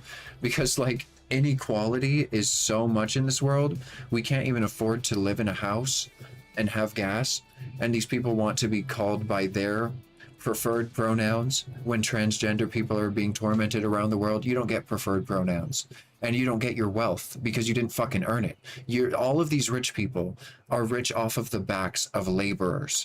They are rich because they underpaid someone along the way. No rich person deserves their wealth because every rich person who deserves their wealth is not a rich person. Dolly Parton could have been a billionaire. She donates hundreds of millions of her dollars to charities. There's no reason that anyone should ever be rich. And if you are rich, then there's something mentally wrong with you and you shouldn't be allowed in society because you're draining the resources from society so much to the point in a world of so little resources where like rich people would be better off in prison, all of their assets confiscated by the government and distributed to the people. Every single person making over like $500 million a year, they're a criminal. There's no way you make over $500 million a year and you need it. If you need more than $500 million a year, then you're a criminal. Your assets need to be confiscated. Like that's it. No one needs to be a billionaire. Every single billionaire is one of the most criminal, awful people in the world. They shouldn't even be like, they should be sentenced to freaking death. Like if I don't agree with capital punishment, but if capital punishment is on the table, they should be sentenced to death because literally the amount of people they have harmed, they haven't given people health care, they haven't given people living wages, they haven't given people proper work environments to work in. Like the environments people are working in are terrible environments. They didn't make $1 billion. They took $1 billion away from people who earned that $1 billion, and they should be in prison, if not more. Every single billionaire, even Taylor Swift. How dare she keep $1 billion? What does one woman need $1 billion for? It doesn't matter how much charity she's given. She should never, ever be a billionaire. Like, she could have solved world hunger by now. And she's, what? Not involved in politics, like staying out of everything important, just being like hoarding all of the wealth in the world. Like all of these people who support Taylor Swift wasted so many resources of the world on her. All of the time they spent to make that money to give to Taylor, that money is never going back into society, not in a way that matters. She may give bonuses to random security guards, she may donate like a random couple $1,000,000 here and there, but to be a billionaire, she is hoarding an immense amount of wealth on par with Elon Musk, Donald Trump, Epstein. She is a criminal. That's just, goodness gracious. Apart from targeting children, we have all these people coercing children for money, and then we have all of these famous people coercing idiots for all they have left in the world. Like, we had money. We had $1 billion in the working class, and the working class gave $1 billion of our wealth to one individual, fucking Taylor Swift. She doesn't deserve any of it. She doesn't deserve any of it. She hasn't helped us on large. She has helped single individuals that she prefers to help. She is not good for society. She is a detriment to society. She's draining life from society. Every concert she has, there's less money for people to use in society because she's spending it on private jets. And all of that money is being sent into the higher tier of society to use, and it'll never be brought back down. Here the government members are the ones dirty, that's why I don't trust anyone. Yeah, here government doesn't really, like, government, celebrity, it's the same thing. What do they call it though? Louis Vuitton. I just call it like garbage, trash, fast fashion. Like I'm not brainwashed, but there's a word that people call it. There's a word people call like Gucci.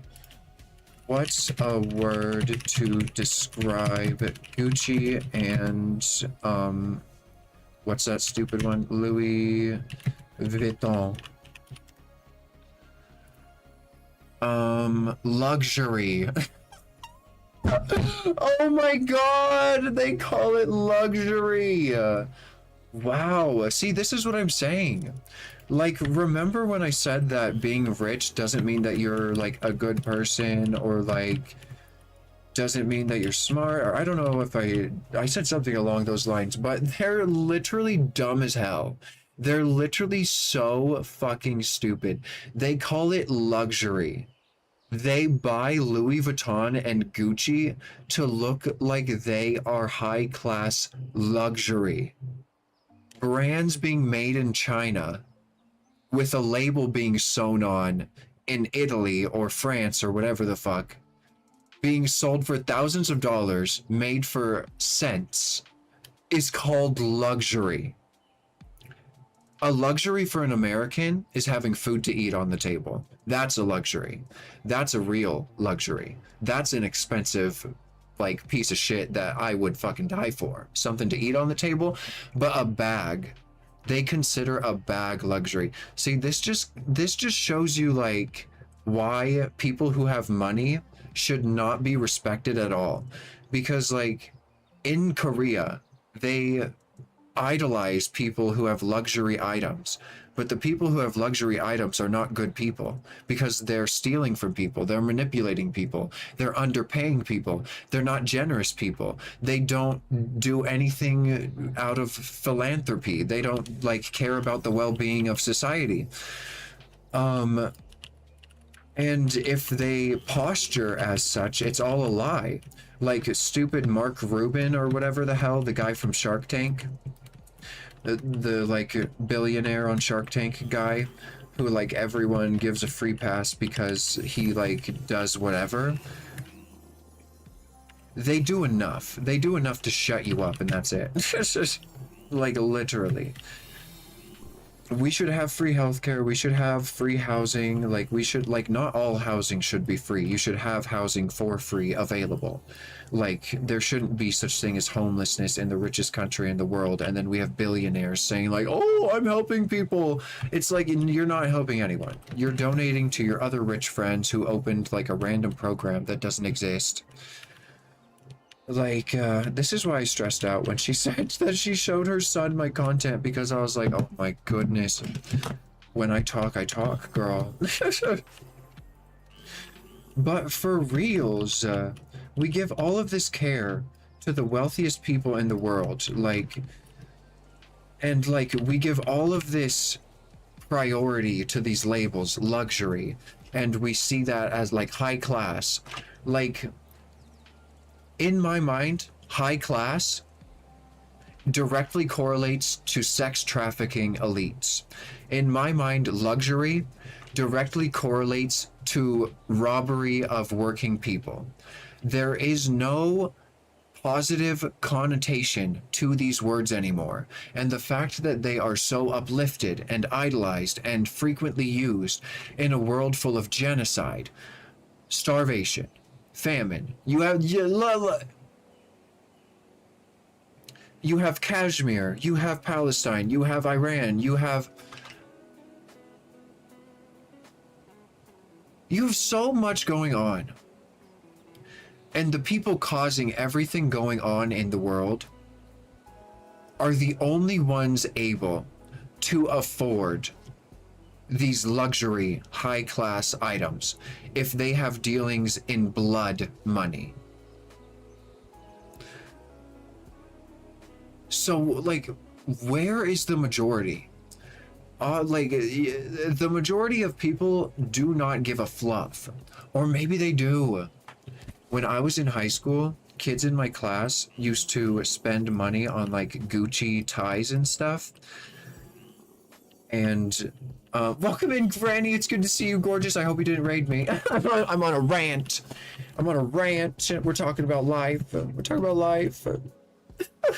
It's good to see you, sweetheart. Oh my goodness. It started with family friendliness, why I'm not family friendly.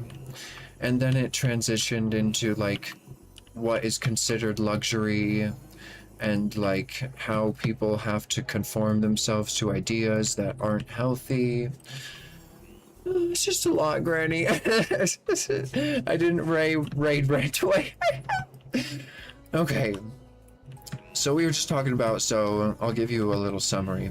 We covered, my friend showed my channel to her son, and he's really young, and then I discussed, like, I don't target children with my content specifically, and I'm specifically mature because the majority of family-friendly content on YouTube is not just family-friendly in a way of not swearing, not speaking about mature topics, not playing games that contain mature content.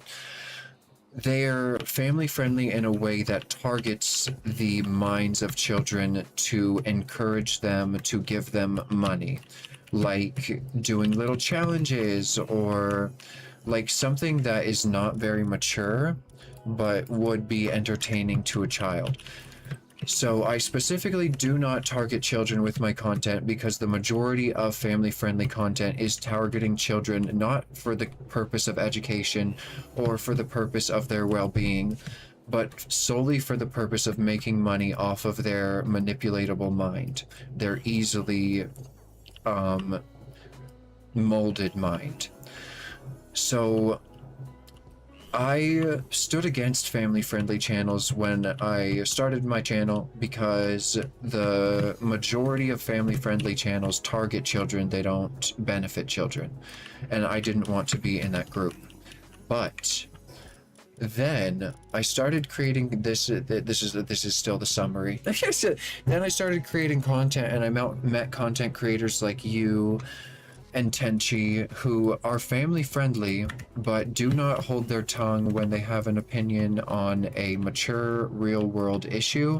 Not that your channels are specifically about those issues, but that you will not dumb it down in a way that would harm a child. If they grew up and were to watch it back, they would be able to understand it and get something from what you were saying.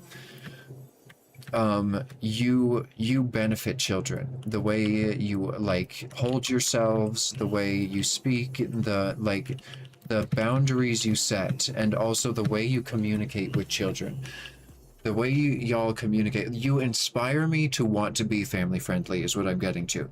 If I had seen the majority of family friendly content be something that benefited children, something that um, was respectable, then there would have been no choice. I would have like been family friendly because I obviously swear, but more often than not, I prefer not to swear.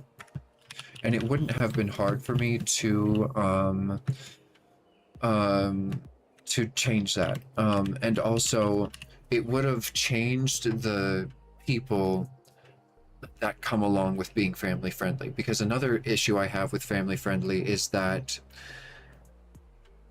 the people that come along are very judgmental, very critical, very closed-minded, not very beneficial people to be around.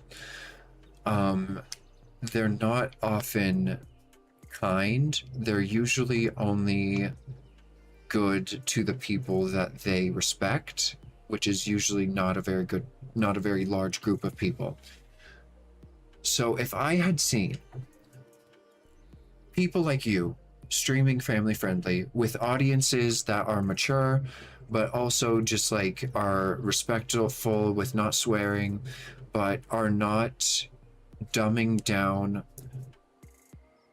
what it is to be a human in order to make money off of children, I would have joined that group instantly. I have no desire catering towards the people who are just old enough to chat in my channel but still immature enough to act like children, or like the random people online who just like want to tell you how to do everything their way because they believe they're the best in the whole world. Like, I would much rather just educate and uplift children than deal with nuisances. But that didn't look like a healthy mode of creation for me at first, but now I see it's probably what I should have done. Because like I don't want to be energetic in a way that's like toxic to society. I don't want to like I just don't want to be the TikTokification of YouTube, you know? I would not mind a child of mine watching your content. Yeah, see, people say that. You're beautiful. All my parents swear in front. See, that's what I was saying earlier too, is that like the family friendly norm on YouTube is not the general family. The majority of families do swear. And like, see, like all parents swear in front of their kids. Like, so another thing that pushed me away from being family friendly and like being specifically not family friendly is that the family friendly version on YouTube of the version of family friendly on YouTube targets a specific religion, not like all religions, not religious people. It targets specific groups of people that like people with power and status agree with. Because if the general idea of family friendly means to be family friendly to like a super religious Mormon in the south of like America, I don't think that's family friendly. I think that's just like heavily moderated. I don't do children content because I'm lazy. Creating a channel for children is a huge responsibility and you got to be extra careful with that. Yeah, see, in America you don't have to be careful about what you say. You don't have to be careful about what content you make. You can target children all the livelong day and be the biggest idiot in the world and no one will say a word. Have you heard of Skibbity Toilet? But you probably have more laws around child content in Mexico, or you guys probably hold it to a higher standard. In America, child content is just flashing colors. Period. It's just flashing colors. There's no lesson anymore. There's no arithmetic. There's no like curriculum. All there is just flashing colors and noises, but the noises don't benefit the child, so they're kind of just like there. Tenchi, not all you do, not all, but a lot do. Sometimes it just slips out and then you get a call from the teacher and then when the child copies you. Oh my gosh, my parents don't swear. Oh my gosh, yeah. School is so terrifying. Oh my gosh, school is so terrifying. Wait, you got a call from a teacher? Oh yes, touchy, not all do, but sometimes it just slips out. And then you got a call from the teacher. Why is your child using this language in school? Okay, so it's not socially acceptable. But so is, yeah, see, exactly. That's what I'm saying. Is like, I was watching Captain Sparkles and someone said the word damn on his stream. And someone commented, family friendly, my backside. And he was like, what happened? And like, people are like, they're holding themselves to such critical standards that they're being harmful to society.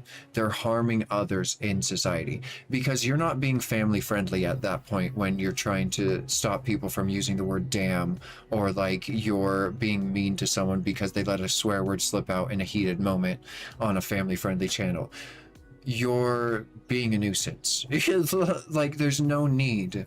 There's no bloomin' need to like be like, oh, you're not family friendly, or like have a vendetta against someone who labels themselves as family friendly and is family friendly but isn't friendly to your family, your specific type of family. Oh no, it's not because of regulations, it's because of our moral responsibility as adults to be careful of what we teach to our children and how we teach it. Do you guys have a lot of domestic abuse still? Just ask it because women, careful on what we teach to children. I'm not even sure Americans know what they're teaching children. And then like they definitely aren't, well, like, society was not made in America around teaching children. So when it comes to like actually like teaching them, they might not even be doing a very good job because society did not take the time in this nation to like teach women and men and people how to teach. In America, the mindset is you go to school, you dumb rat, and I'll teach you how to use a fork, okay? Like, parents teach their kids how to eat with silverware, and even that's like lucky. If they like actually teach their kid how to use a fork and knife and don't just like have them learn by looking at them doing it, then that is like a miracle. That's literally a miracle. Kids are not taught shit in America outside of school. And that's why like teachers struggle so hard to teach these days. It's because they're having to parent children and parents don't know how to parent, and they're teaching them how to say 6-7 and watch Skibbity Toilet for 7 hours a day. And most of them are probably going to be addicted to drugs by the time they're out of high school because they don't know how to even be a human being. And so they're just going to fall to homelessness and what other systems we have set in place in America. Here you go. Here's some cheap fentanyl. Here you go. Here's a tent on the side of the road. Oh, healthcare? We don't do that here. Housing? We don't do that here. Therapy? We don't do that here. I'm sorry. Did you think we were human? This is a machine, baby. Oh my goodness gracious. Oh my goodness gracious. The amount of times I've sobbed thinking about the children in America, because it was already bad when I was in school. Like, kids were already giving up on society. And now they're stupid and giving up on society. At least we like were smart enough to understand that society was barely worth trying to fix in the first place. But now the kids don't even have the abilities to fix anything. As soon as they get into office, the world is over. I don't tick the is suitable for children box, but I don't restrict it for over 18 either. Yeah. I think I do the same thing. I just let YouTube put me in whatever box it thinks I belong in. I don't think that those family-friendly viewers are the kind of people I want in my stream.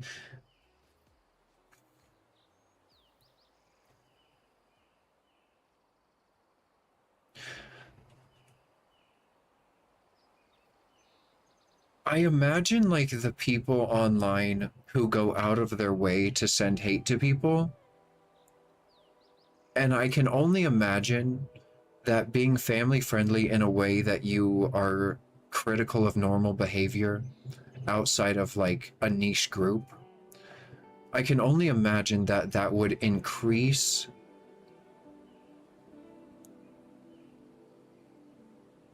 cyberbullying, or just increase the amount of people, because their children aren't going to be raised to be family friendly. They're going to notice things like that if they're like actually involved in the content. And when someone like complains about someone saying a swear word, they're going to latch onto that, and they're going to start being mean to other people in real life who swear, or treating them less than because they swear. And that is a terrible thing to teach a child. Like that's not friendly. That's not friendly at all. That's very discriminatory. I don't know if discriminatory is only for race. In Mexico, I don't think in Mexico you don't hear the words idiot or stupid in media unless it's like super rebellious show after night or the internet. Yeah, I know you guys. That's the other thing, is like Americans are so disillusioned because there are certain swear words in America that are given more weight than others, but that doesn't mean that... Hold on, let me catch this thing. Where is it?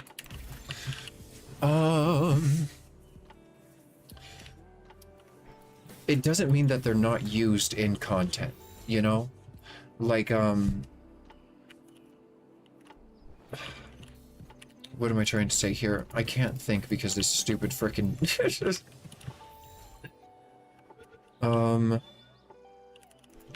like how you say, well, oh wait, hold on. Yeah, we don't, wait, no, you don't say stupid or idiot even.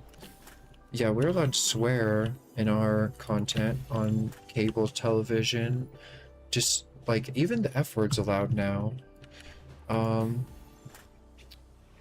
Let me think here. You don't hear words get super rebellious at night.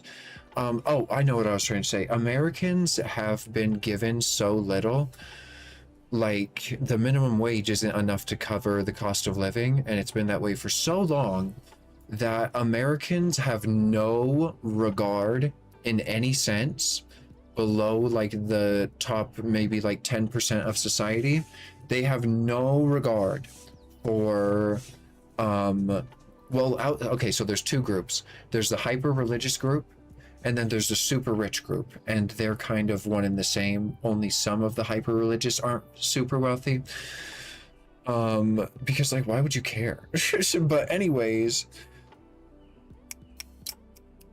our needs are not met. And so when someone tells us not to say fuck, our response is fuck you. I haven't eaten enough to like keep my body fueled properly in a month. So when like decorum, that is falling apart in America right now. You're going to start seeing congressmen saying like swear words. You're going to start seeing swearing in like legal White House like press meetings. Like there is about to be swearing in every single sentence that comes out of America, because we're so sick of the child trafficking pedophiles and the labor abusing like robber barons who steal money from working class people to be rich. We're not going to care what they have to say very soon. It's already happening. Like it is already happening. Decorum in America is about to not exist. Like people who care about like decorum are about to have a very bad time in America, because it's about to be like a revolution of freaking swear words up in here. I think that you should always give children a broad view of the world, and then we discuss the pros and cons of such ideas. Exactly. That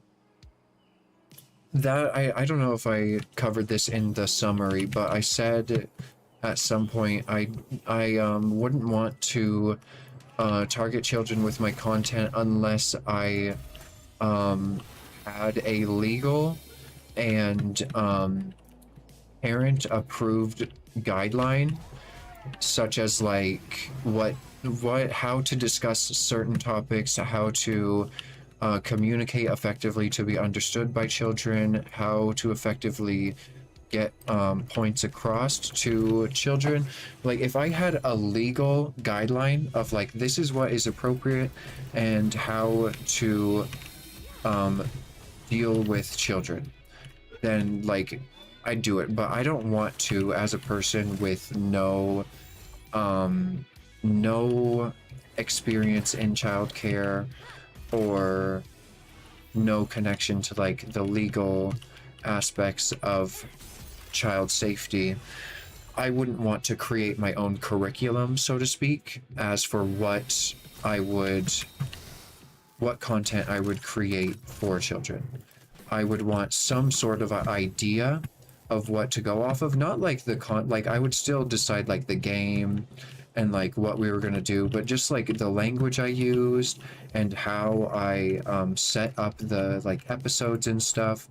I would want it to really benefit the child and not just be like thrown together. But that's not something that exists. People are just flying by the seat of their pants over here. What I mean is that aiming to children is a huge responsibility. And I feel like that's a lot of work. Yeah, exactly. Yeah, exactly.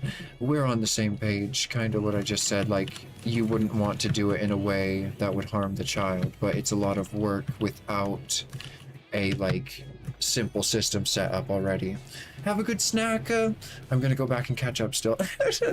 I'm not saying we should censor what we tell the children, quite the opposite. We need to open them up. We need to be intelligent and wise to... Yeah, I know, Techi. I absolutely know. I was trying to get that point across earlier when I was saying that, like, your version of family friendly, I respect so much because you don't gate off subjects that you can discuss on stream. You just alter, you don't even alter the way you speak, because the way you speak, you were raised to speak family friendly, so you didn't have to do, like, you're just yourself, really. But I'm not saying censor. I don't know what inspired you to talk about censoring, but I agree we shouldn't censor what we say to children when it benefits them and their growth as a human being. But like, maybe I was just talking about like censoring language. I don't know. We also swear in media. Oh, I was just talking about swearing. Okay, I'm not saying we should censor what we tell the children. Quite the opposite. Okay. Yeah. No. So, yeah, I understand that you don't censor yourself and you still speak openly and honestly about issues that is very beneficial for children.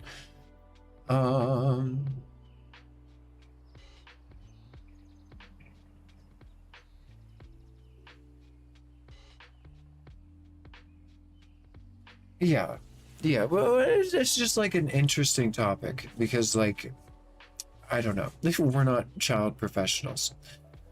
We have swearing in media, especially in American movies, but here many of the swear words are toned down while translating if they want it to be classified for all audience. Wow. Wait a minute. Is Mexico like Korea, where they dub all of their movies and like translate them all? Like the actual voices? I have found that many of the super religious I have known were often the most abused to be. Yeah, I know. Yeah, I know. Yeah, I know. Yeah, I know. I need to go to a snack. Yes, Tenchi, I would never aim content at children. It's not what I want to do. I haven't had enough children in my life that I don't want enough children. Oh my goodness. Yeah. That's another good point. When you say, like, you don't want to aim content at your children because you would have to, like, present yourself in a way beneficial to, like in a teacher's way or something. The channels who are family friendly and, like, targeting children, they are sort of like second parents to the children because the children spend so much time watching their content. But then you think about how little time is spent educating the child aside from the entertainment aspect of it. I don't know. It's just really not right. If you want to make money off of children, benefit the child. If you want to make money off of children just because it's easy to make money off of children, and there's a lot of people who want family-friendly content and will be willing to give you money if you just enter the market, I don't agree with that. I don't agree with that at all. Like it's detrimental to the child's brain space because they're being like semi-raised by this person online who they are getting a parasocial relationship with, who is unlike any other real person in their life and is solely crafted as a character to get money out of them. It's sad. It's like, it should be illegal. It should honestly be illegal. You shouldn't be allowed to target children unless you're like Dora the Explorer level of education. The actress of Dora the Explorer, the original Dora, she was a child actress and she loved her job. She worked constantly with child professionals who knew exactly how to teach a child a subject and how to get a child interested in a subject. And they utilized professionalism with children throughout the entire creation of Dora the Explorer. You don't see that in most shows, and you don't see that in any content creator. No content creator is talking with a professional or a professional with children. They just made a YouTube channel one day, decided they wanted to target children for money, and didn't swear, and then it was done. Like, hello? Hello? We used to have such high standards for child content, and now it's just like Skibbity Toilet or bust. And isn't Skibbity Toilet like for adults? Like, there should have, like, I thought Skibbity Toilet had like swearing and like vulgarness in it. Why is it? I've never seen it. But I don't even know. I don't even know. Like, long gone are the days of people making content for children to wire their brain in a human way. People are making content for children to wire their brains in a way to get the most money out of them. And I can only imagine what that's gonna cause later on, when all of these kids raised off of YouTube child abusers wake up and realize they learned nothing from all of those hours spent, and now the only thing they know how to do is enjoy a random stranger's content. They don't know how to read or write or get a job or be a good communicator. They just know how to play video games in a specific way of their favorite content creator who targets children. They have no skills. Okay, I'm going to take a break and we're going to be done talking about real world issues. It slowed down the process of gaming, but you know, it needed to be said. It needed to be said. In a world of war and exploitation of the working class, stand as a human being. Just stand as a human being. Try to uplift children if you know how and you have experience with them. Blummin, educate the masses when you have the opportunity to. Just uplift society, people. Don't take the bare minimum for you or your children. Who is the cute dragon with the fire wings? His name is Merlinus, but it's spelled with a G in front of the N because Ignis is like fire. It means fire in this game. So like, this is the fire version of this dragon. He is one of the fastest guys in the world. Look at his floppy ears. He's one of the fastest guys in the game. He's super cute. He's one of the, this guy is freaking insane. Watch. Are you ready for this? He just killed him in 2 seconds. I'm sorry I had to sacrifice a pal to show you, but he's insane. He's blooming so powerful. Here's his pretty little face. He's got like all these beautiful stats where he's this Merlin is. He's cute, but you need fireproof pants to ride him. Oh my gosh, yeah, this glow about him is because you can use these crystals to awaken your pal, and it gives them that aura that looks like he's on fire, and it just makes him like super strong. And it gives them that glow. Okay, I need to do a quick BRB. And then we'll go back to the base and see how many of the guys we caught during the rant.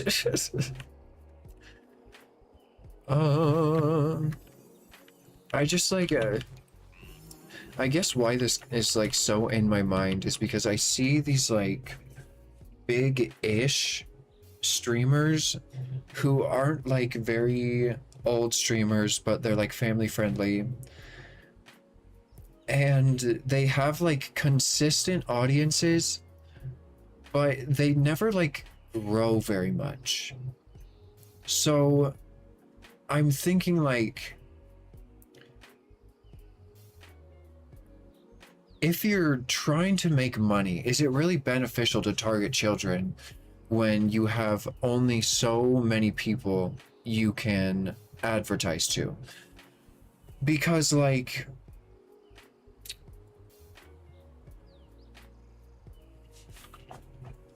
so like there are different growth phases on YouTube. If you are super trendy, then you can grow super fast. But if you're not very trendy, but you're consistent, then you can consistently grow. If you are a part of a specific mainstream group, you can blow up overnight just for having the right opinion. And being a family-friendly channel is kind of like that, where you can get big, but most people aren't gonna like the content because most people just swear or are fine with swearing but don't do it themselves, or like don't hold themselves to as high of standards as family-friendly channels hold themselves to act within. So like, if you're gonna target children for money, why? Like, I thought for a second before, like yesterday, like maybe it's like a grift. Like rich people want to watch family-friendly content, and sometimes that's true, but that's not always the truth. And so, like, the problem is like, it can't be just reduced down to that's who they are and the content they want to make, because every single family-friendly content creator curses or swears or like has moments where they slip up and are human. And like, what is my point here? My point is that if you want to target children for money, you're dumb. Stop targeting children for money. Target who would be better to target for money? Well, why not target children for money? Don't target children for money because the family-friendly version of children you're trying to target are a very limited group of children in the world. Second of all, you can't grow because there's never going to be like more, like there's a set amount of people on the world who could like your content, because you're targeting children and a very specific group of children. But if you just make content that you enjoy making, then you could constantly grow because people change and they start liking new things, and you're not targeting a specific group, so any group could enjoy it for different reasons, and like, it's not beneficial. So I don't understand why it's so popular and why it's seen as like the norm on YouTube to be a false version of family friendly. when it doesn't benefit the child in any way, it doesn't benefit you in any way, and it doesn't benefit the platform in any way. My granddaughter has also left Stampy and Dan TDM. Oh my gosh. See, that is amazing. That is amazing. Dan TDM and frickin' Stampy, they used to like inspire me to play Minecraft, but not like them. Like their content was beautiful, but you could watch it and then go play Minecraft yourself and enjoy the game. Whereas nowadays, everyone is so focused on being the best. So, like, every Minecraft video that's, like, huge is, like, hardcore, 100 days, I built the most amazing farm in the world, and it's super unrealistic and not very inspiring. Like, it's inspiring to other creators, maybe, but it's not inspiring to the general audience who will never be able to do anything like that. So like that's the other thing, is like family friendly creators used to just be like every creator on YouTube, because you weren't really allowed to swear unless you didn't want anyone to see your videos. So like they didn't have like a set, like, and they probably let the word damn slip a couple times, maybe even swore once or twice, but like they benefited me as a child, because like I saw that the game had more opportunity than I was aware of, and so it could have inspired me to do more research in like mechanics of the game. But like Dan, those weren't my favorite Minecraft creators. My favorite Minecraft creators, I don't want to say because he was arrested, but it was like this cute couple. But my granddaughter also loves Stampy and Dan TDM. What am I trying to say here? The old Minecraft streamers did not target children. They were family friendly just by accident. Not like really by accident, but like almost by force, because if they wanted to be mainstream on YouTube, they were not allowed to swear. But nowadays you can swear and make it big on YouTube, so they might not have gone about it the same. But all to say, the way family-friendly channels target children nowadays is far different and holds far different intentions than before. Because previously, family-friendly YouTubers did not know if they were ever going to make money on YouTube. So they made a choice and they stuck with it for years before they ever became successful. But frickin', like, it's like a fast track type thing. Like, people think that it's like the norm and that their channel will blow up easily if they follow this family-friendly outline. But the reality is the world has changed and the outline is no longer the same. And you don't have to change yourself as much as was absolutely necessary because of YouTube's guidelines before. She also liked Yogscast, definitely not family friendly, but they're nice people. I don't think I watched Yogscast. I'll have to look them up and see if they're familiar. But if you are gone by the time I come back from my BRB, hopefully it's not too long. But love you, Granny. Thank you for stopping in and chatting. My dear Granny, I think of you every day. I think of you every day. I'm like, don't stress. Granny told you everything's temporary and this is just how men are. It's just how men are. Just focus on yourself, sweetheart.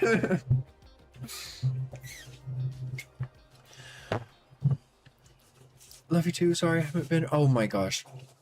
My dear girl. My dear girl. Some of my best friends in the entire world are not able to come and like my streams, and that holds no weight in any consideration of anything in my mind. You matter to me as a human being, not a viewer. I love you. But not being around lately. one of my closest friends recently had to delete all social media just for his mental well-being, and I could just like start crying right now. The fact that you're capable of being in an online space, in a public online space, and you're willing to communicate is such a blessing in this time of the world where everyone is struggling. And I appreciate you so much. Thank you. I love you, Granny. Okay, I'll be right back.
Oh, right.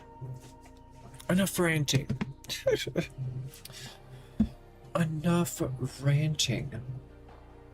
I think I'm so hot and bothered about this topic because a lot of my favorite content creators are family-friendly content creators, the creators I've been raging against, because they're not themselves. They're not themselves. I like some of my favorite creators are my favorite creators because of who they are, not because of the content they create. And I don't like it. I don't like it. I can only take so much, fronting. I can only take so much fronting. Thank you for the welcome back. I just, like, I'm not very good at hiding my real feelings or thoughts, as you can tell. So, when someone does, I feel like we have nothing to connect on because real conversation is out of the equation. So what do you like about Palworld? Thank you, Granny. When I went on my break, I had the desire for a moment to switch over to Skyrim. And I think I had that little itch because Palworld reminds me so much of Skyrim. I wished for so long to be able to fly like this on a dragon. I mean, we all did. But, just like, what I love about Palworld is they did not create a game for themselves. Most games were created to fulfill a dream or idea of something or fulfill a vision of like a universe, or like they're very set in stone and rigid with what they can be. Whereas with Palworld,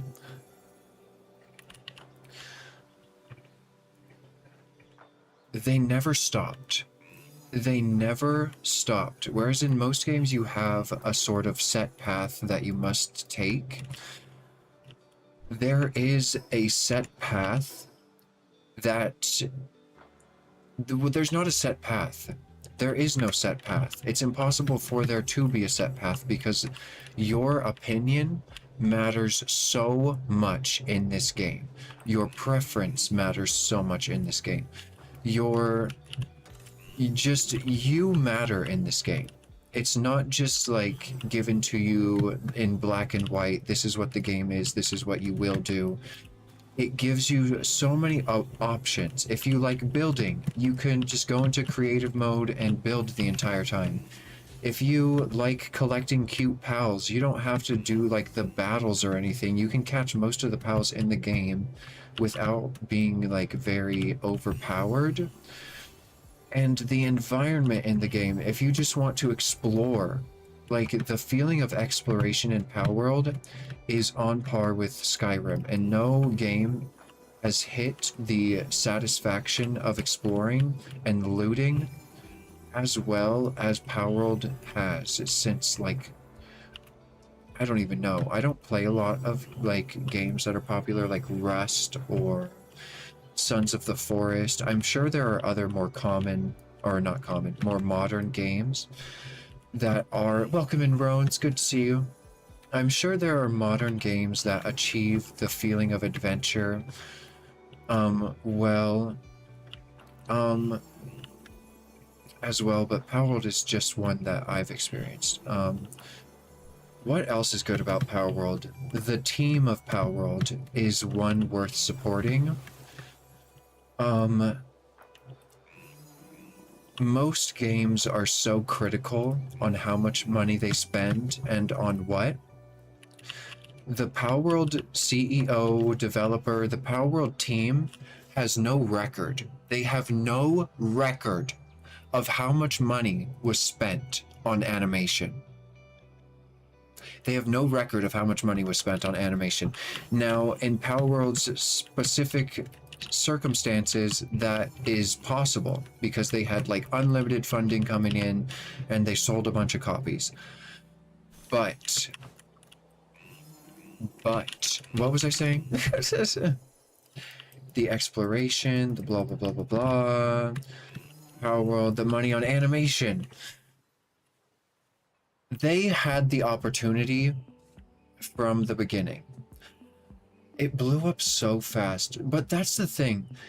Is like if they wanted to, they would have. Um, things change fast, but as Palworld was blowing up, they could have been like, I want to keep this money for myself.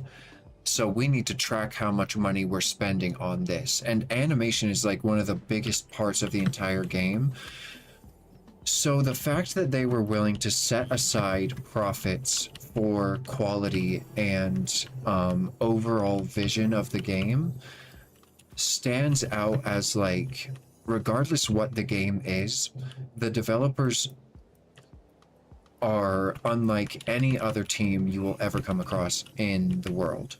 Like, why is there a large egg in the ground? There's no other dev team that you can find easily who has no record of how much they spent on animation. Like, most games, like, slack on animation because they don't want to spend that much money on it.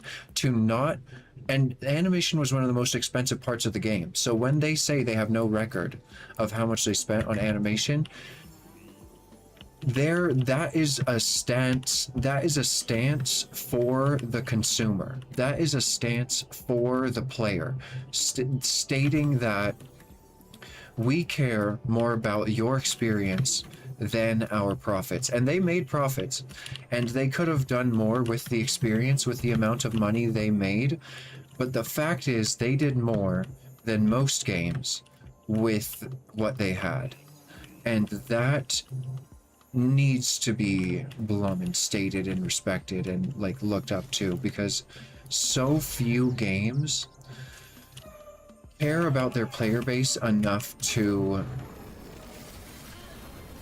lose that much money.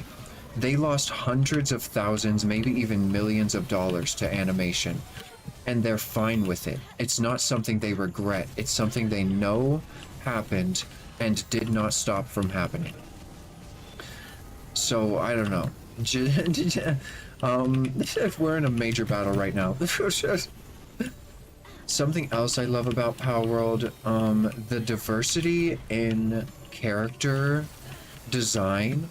They did steal some designs from Pokemon fans and from Pokemon, but the diversity in like masculine designs, feminine designs, really mystical looking designs, really real world like looking designs, like the dog types and stuff. Like, they didn't cater to one specific group. They won their court case. Yeah, of course they did.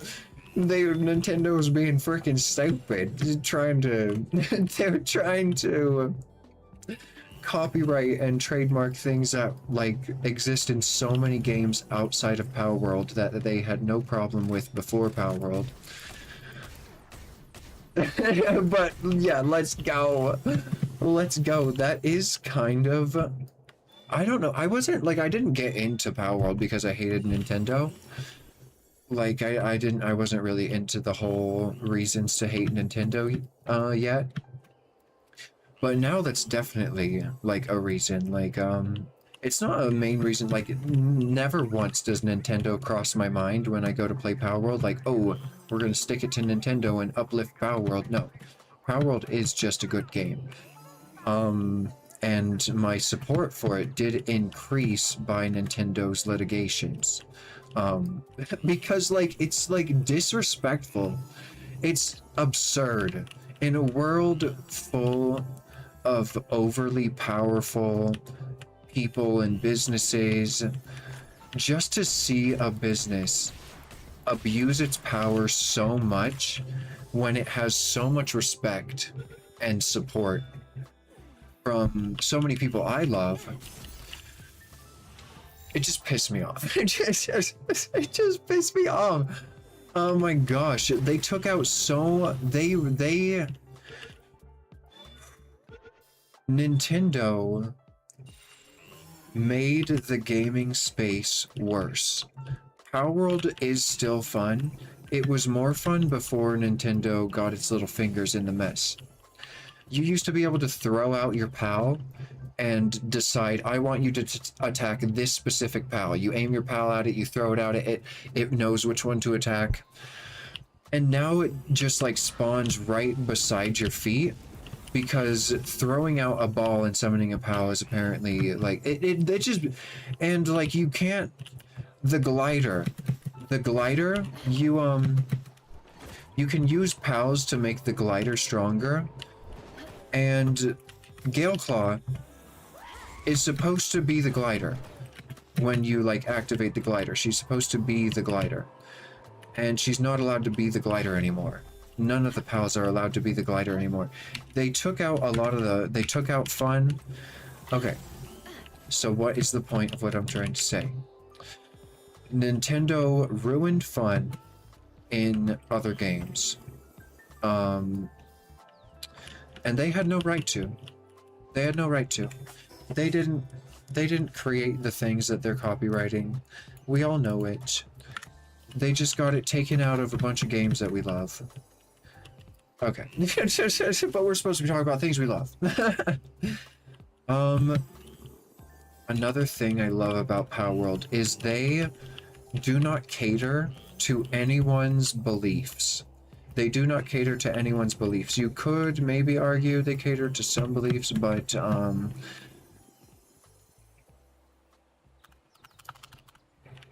you can argue the game.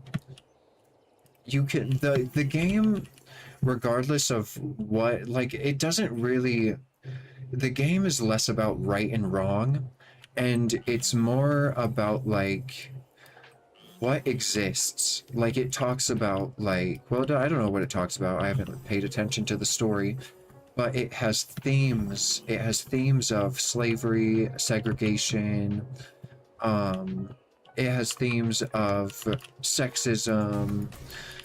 It has themes of power dynamics. It has themes of all of these things that so many games avoid because they're taboo, that I appreciate Palworld introducing into the gaming industry.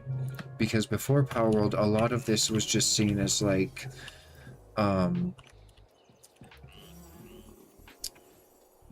just like unnecessary to just like they were just seen as things to avoid. But Palworld really, it gave us all common ground in a world full of sides. Palworld,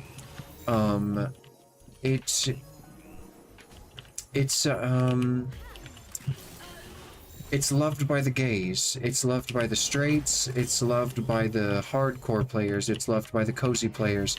It didn't choose one. It benefited us all. And it gave us a place to be human again with like groups of people we wouldn't usually be in contact with. We are now speaking and communicating with because we finally have common ground on something again. Our world seeks to create common ground instead of benefit a specific group of people they want to target. And it leaves space for argument as well. Like, it doesn't just like leave the story or like the opinions you can make on the game. Like, the developers don't make them for you. It leaves a lot for it leaves a lot of food for thought, which not a lot of games allow you to do. Most games force you to listen to their opinion of the events going on in the game and to tie protagonist and antagonist to characters you may not always agree with. But Palworld allows you to decide who is the good guy, who is the bad guy, are there any of those, and like, how do you feel about them? you actually get to form your own opinion on the story. It's not like structured in a way where, I mean, it is structured in a way where, like, if you side with some, like, there's room for debate instead of this is the good guy, this is the bad guy, this is why they're good, this is why they're bad. The reason why people are good or bad in Palworld are very interesting because, like, I don't know much of the story, but based on like superficial things, you may like the Palpagos Island Defense Forces for stopping people from kidnapping people and pals or whatever. But it could be argued that they kidnap people and pals as well, so what are they defending other than what they perpetrate? So it's like, it leaves room for every side to be right. It leaves room for every side to appreciate a part of the story.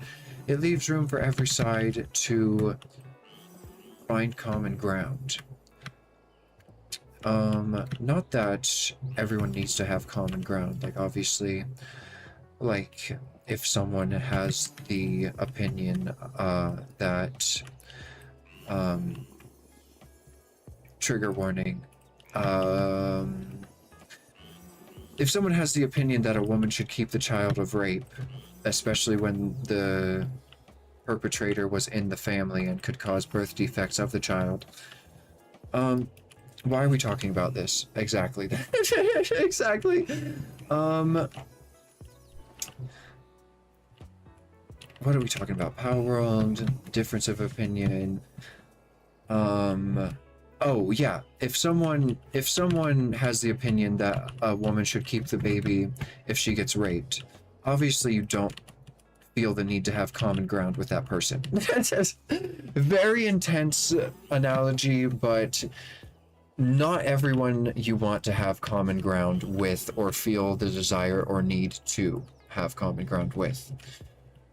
However, Palworld does the perfect job of avoiding those types of topics where it would like trigger mass outrage and like Palworld would have to pick a side of like, oh, this is right, this is wrong. It's just like it introduces the discussion and then it allows the players to look deeper into the story and into the game and to decide for themselves what the meaning is. And I don't think that Palworld's story has one meaning. And I don't think enough people, including myself, have looked deep enough into it to really understand what the purpose of it is.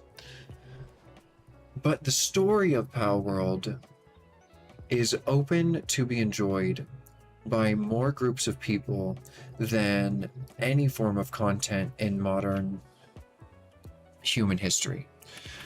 It is in the same group as like pop music around American recession times.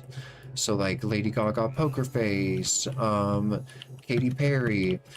Everyone just liked the music regardless if it was a genre that they liked. They just like appreciated the song and would play the song.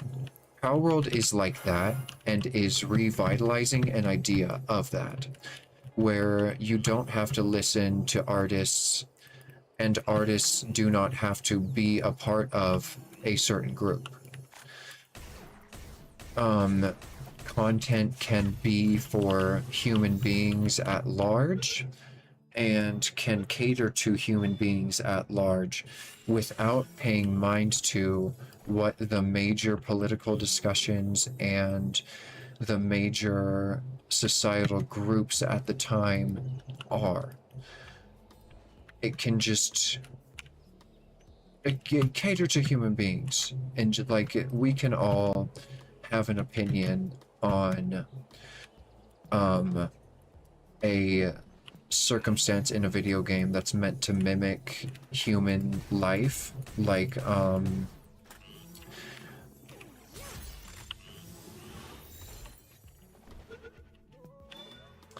okay, I don't know.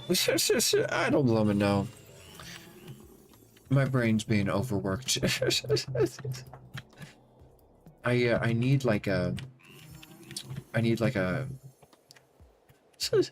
I'm used to discussing things, or I'm not used to discussing things. I'm used to discussing things with other people in real life, not online. So when it comes to remembering the line of reasoning or just like communicating effectively with the people I'm speaking to, I'm not great at it. I can like manage, but without someone to bounce off of, I oftentimes like skim over parts of the story or things that should be given more attention. Just like no one person knows everything. So I just you are great at it. Thank you. Thank you. I feel like the reason I brought this up is I just like get so forgetful. You are also playing it. Yeah, exactly. I get so forgetful. But I have a very active imagination. So like when I'm speaking to someone, I can like when I forget to, it's so much harder on stream because I can hear the last thing someone said, or like the last few things someone said, and like replay them in my head. And when I don't have the audio and I'm just solely working off of translating written words into like how I would like say it in my mind, because like we read people's words, but we don't take them how people say them. Like, you know what I'm saying? um like you could say, have no worries, have a good BRB. You could say be right back, and I could take, like you said BRB and I read it as be right back. So just like minor changes in language can affect a lot in communication, and like how a person understands written language is far different than how they understand tone. And so I have a far easier time remembering the tone used when I'm being like in a conversation. So like if I was in a conversation right now with like someone speaking with their voice, um, when I lost my train of thought, I could just like think back to what they said, and then, but without someone, I just go through the last thing I thought. um, what is the point of all this? The point of this is to say, it's hard for me to carry a line of reasoning without a mediator or just like someone else in the conversation to bounce off of and remember what they were saying as well. Because a lot of my thoughts are freaking, they seem like they don't have anything to do with each other until I remember the very specific reason why they do have to do with each other.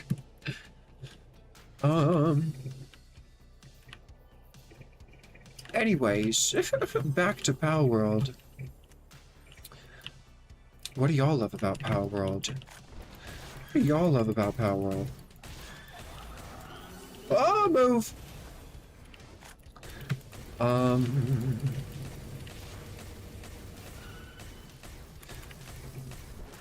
I love the diversity in gameplay. Like, you can go fishing. I don't want to go fishing today. You could go fight a bunch of monsters. I don't want to go fight monsters today. You can go build. I don't want to build today. Like, it just goes on and on and on. That's a pretty good thing, too. It's like a million games in one. Ark Survival Evolved. Minecraft. I don't know. Oh my gosh, we're at the 3-hour mark? Holy jeez, that means I've been catching these pals for hours. Let's go home. Let's go home. I was gonna go home, but then the chatting just continued. I was gonna go home after last BRB, now I need to use the restroom again. I was so invested in this conversation, my background media didn't even have to numb my talking brain. My background media was just... I didn't even know it was playing until I stopped talking just now. I was like, oh yeah, I was listening to a video.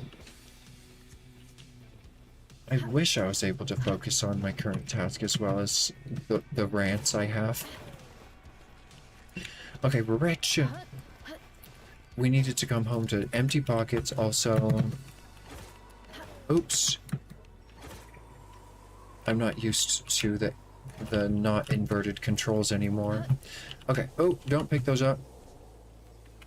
Okay, I'll be right back.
All right, all right. I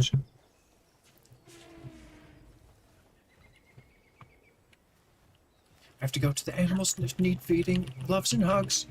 Love and hugs. Go take care of the babies. I wonder if Granny moved and she has a new farm.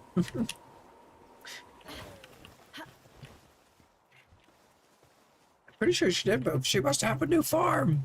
Oh my gosh. Cute, nice fresh space. We have how much? 100,000 ore? Oh my gosh, get crushing it. Oh my, what is going on over here? I need to go take people off of ore production.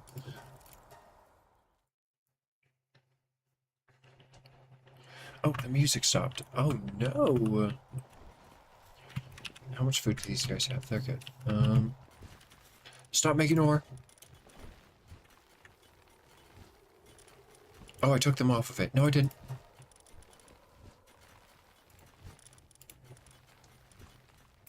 I don't know what to have them mine. Oh, why is no one mining Sorelight?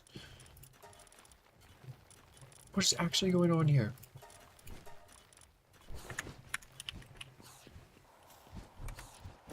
One sort. Oh my gosh. Okay, it's okay. We fixed it. Good pit stop. Good pit stop.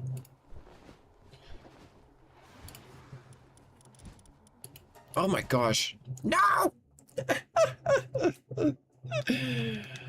Oh my gosh.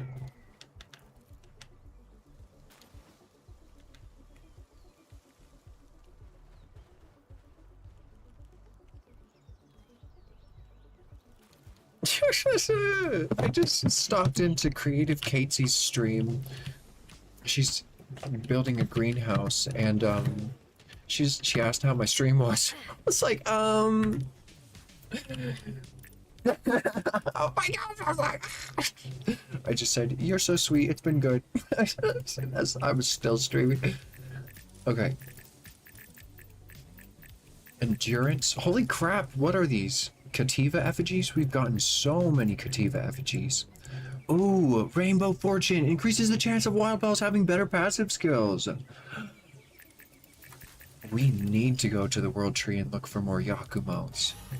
And I think the XP gain ones are on the floating islands. We should go...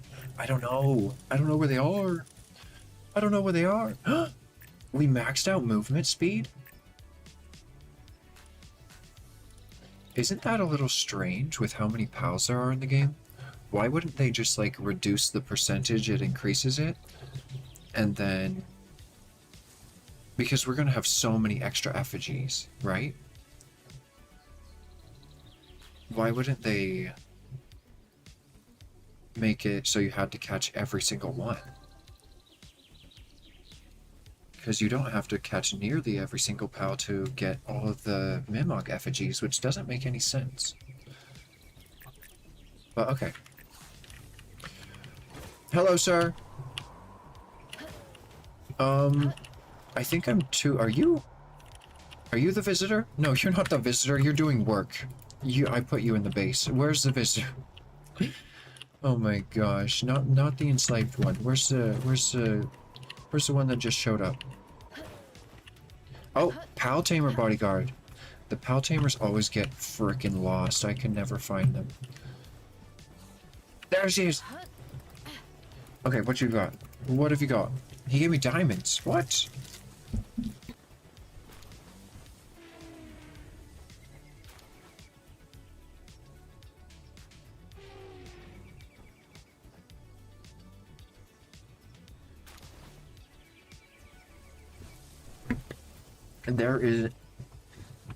There is an entire Swiss roll in my mouth right now.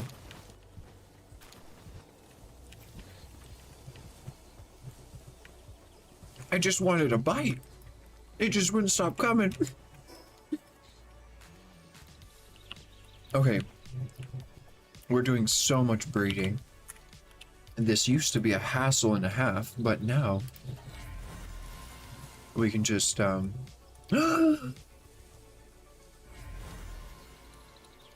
that was a good egg. What does twin-edged holy blade mean? Attack? Okay. Very cool. Okay.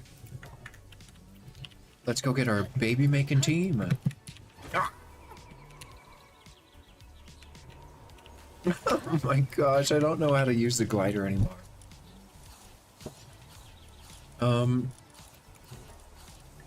This is another thing I love about Palworld.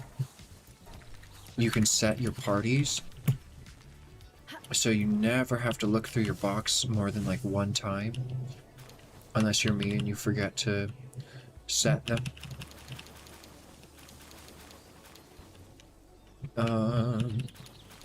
And and then you put the same party together 12 times, and then on the 13th time you finally put it as a preset. Okay, I should hatch these eggs up here first because they're so close.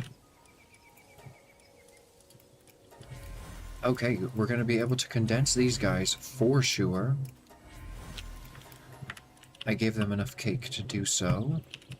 Hopefully we can condense the Lux version of the Solmora. I was preoccupied with chatting more so than, catching. Which is honestly fine, because oh no. The thing I like about a glider is you can redirect yourself really easy. You can't really redirect yourself with wings. I don't know if I like the wings, to be frank. I might use them every once in a while and keep my glider on me.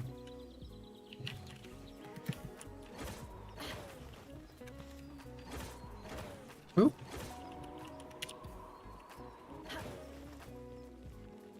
I'm building another glider.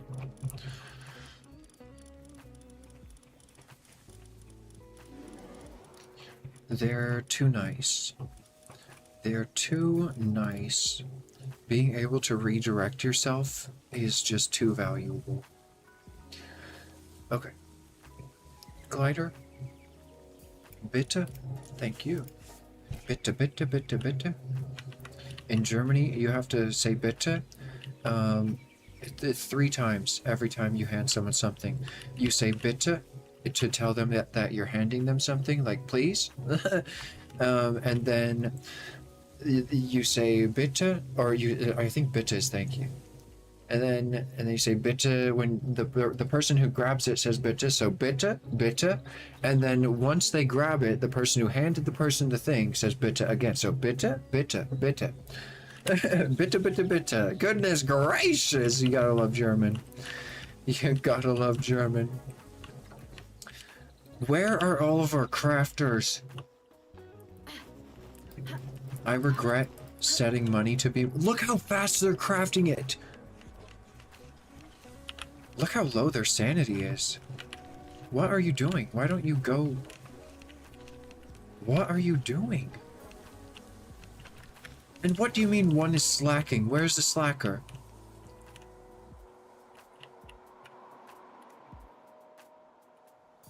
I bet they went and did it while I was gone. That's what they always do. Where's the pal? I need them doing this. Oh, whatever. I'll just go back and put another pal there. Oh, there they are. Doing the thing. Nope. What the heck? What? 1, 2. There's 3 at the base. Oh, she's in the... Probably with 100%. Oh, no. Oh my gosh, that's the first time I've looked at a PAL and it didn't have 100% sanity. And it was just sitting in the pool for fun. Okay. Let's pull out some new things, I think. How expensive are they? Negligible. Okay. So we're deleting all of these. It's not even worth letting her sit in that one. And let's build some fresh ones. This base is pretty temporary, I'd say. But regardless, we need it to be good efficiency. So let's get better things out here. Wow, they just built it in 3 seconds. Okay. Sort away the nonsense. Thank you. Oh, and we have some relics and stuff to put away. Okay, apparently I'm more used to inverted controls than I thought because I'm unable to not use inverted controls. I think my brain has always struggled with inverted controls, but the fact that they're so common, oh, it's not completely inverted. The fact that they're so common, I've grown used to them in flying scenarios. So now when I try and fly with not inverted, even though I like it better, my muscle memory refuses to allow me to do it. Because I've been trained too much on inverted at this point. Okay. You would think I'd be trained a little more on inverted controls with how long I've played video games, but I don't play games with inverted controls. That sounds like torture. Now I just have a freaking German song stuck in my head. It's just like a song that you sing to children to teach them colors. Rotes Auto, red car. It's all I'm saying in my head right now is just red car in German over and over again. Rotes Auto.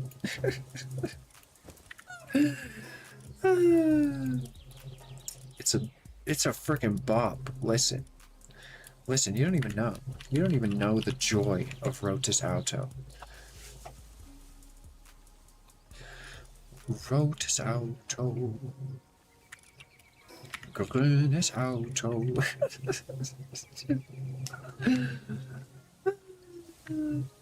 That prevents hunger for a long period of time. I'll take that. What is your issue? Are you serious? Not food? Why? Obnoxious. Just waste it then. I don't even care. If I have to manually eat it, then whatever.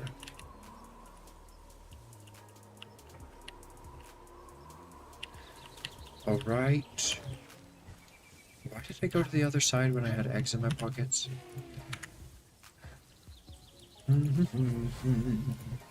Do you think that song is copyrighted, or do you think I could play it on stream?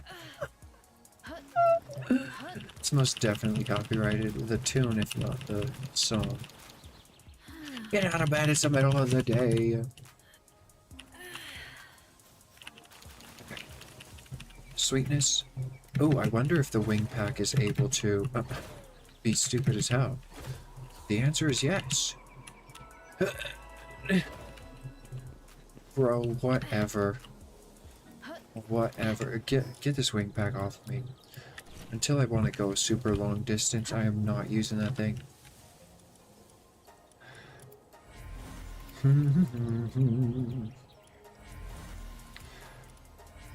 Alright.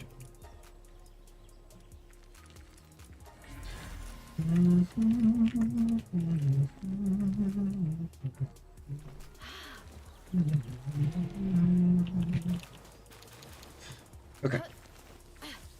Let's go see what kind of condensing we can do now. Oh, no. With the climbing mechanics and the bloomin'... Oh, that's not a grappling gun. Okay. Hatchy, hatchy. And now... I want to go a long distance, but I still don't even need the wing pack. So what would I even use the wing pack for? To go upward? Like half a foot? I can go up like 2 feet? I'm honestly struggling to see what the point of this is. You can go up like 1 foot, and then can you reactivate it and then go higher? Okay, like, kind of, I get it. Like, I kind of get it. Yeah, it's nice. It is nice. Yeah, it's nice. Yeah, it's really nice. Okay. Yeah, I get it. I could get it. It definitely has... It's like a hang-you combined with a glider. Or a hang-you combined with wings. Yeah, you can go essentially forever. Yeah. Yeah, it's not bad. Okay. I'm warming up to the wings. I just need to get used to them a lot.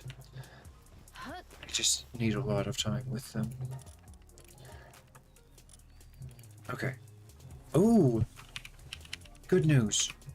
1, 2, 3, 4, 5, 6, 7, 8. We have enough. We have enough Jelliettes, I think. We might need to breed a couple more, but that won't be too big of a deal. Just in case, let's go give them a couple more cakes. Do they both want cakes? Probably.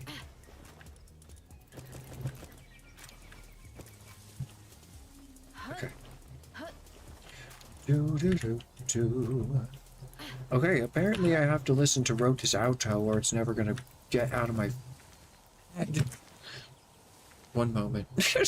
I need to listen to a German nursery rhyme. Rotus Auto. Get out of my head. Rotus Auto lied. What the hell is Rotus Auto? It's a German song? There's all sorts of German stuff coming up.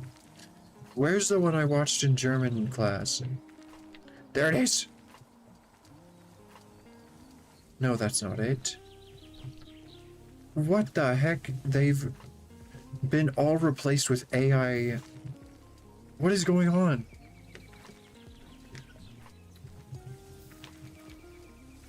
What is with the AI generated bullcrap?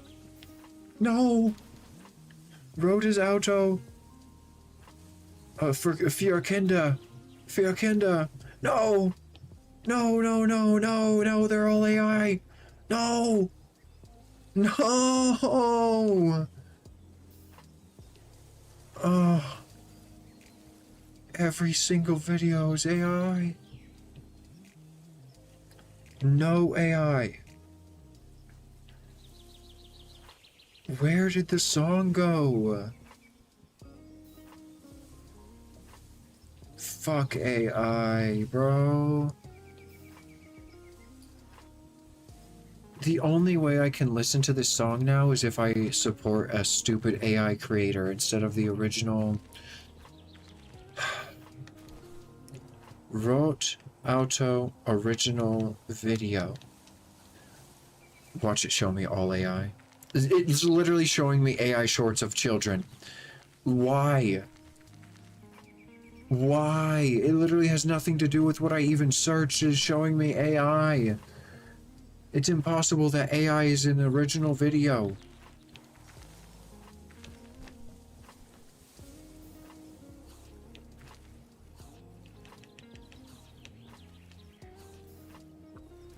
This is an outrage. I found it!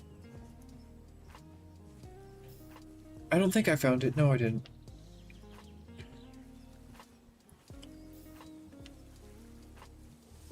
I found the animator. No! Stop showing me AI. Wow. This was a call from the other side to tell me to rage against the AI machine and get Rotus Auto back into its former glory. Oh my gosh. I'm not joking you, like AI. I just want Rotus Auto. I wish I could say like old videos. Let's Google it. When did I graduate high school? 2019?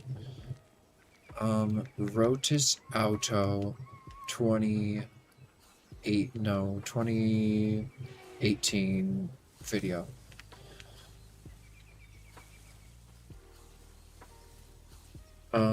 Kids video.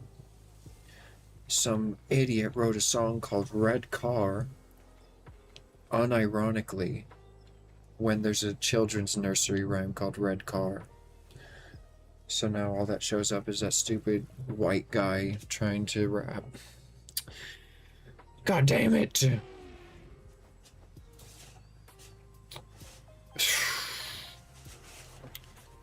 This is unacceptable. If there was not a Lucky that just spawned in to distract me right now, I'd be here for longer. I heard a Lucky. I heard it. It's probably gone by now. That's insane, bro. Like, not even children's nursery rhymes are safe. Not only do you have to, like, flood the Minecraft streaming videos with bullshit,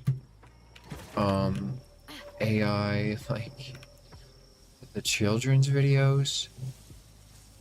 That's actually so aggravating that every single video now is just AI for kids. That's unacceptable. That's unacceptable. Rotus Auto. Rotus Auto. Nursery. Is that it? That's not it. You don't understand.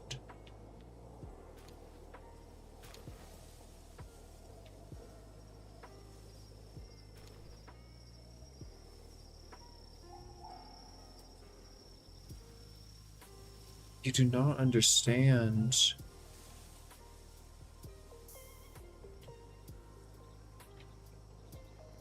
Children. We were adults. Just slop. Yeah. We were adults watching these kids' nursery rhymes. It's gonna affect everyone.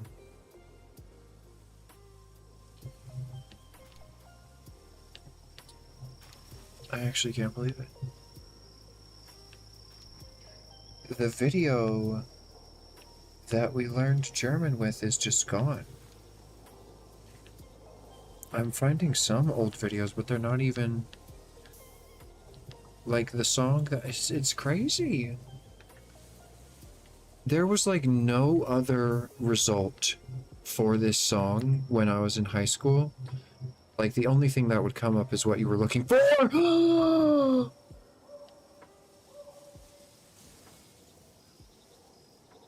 Der Farbenliebe, der Farbenlieder.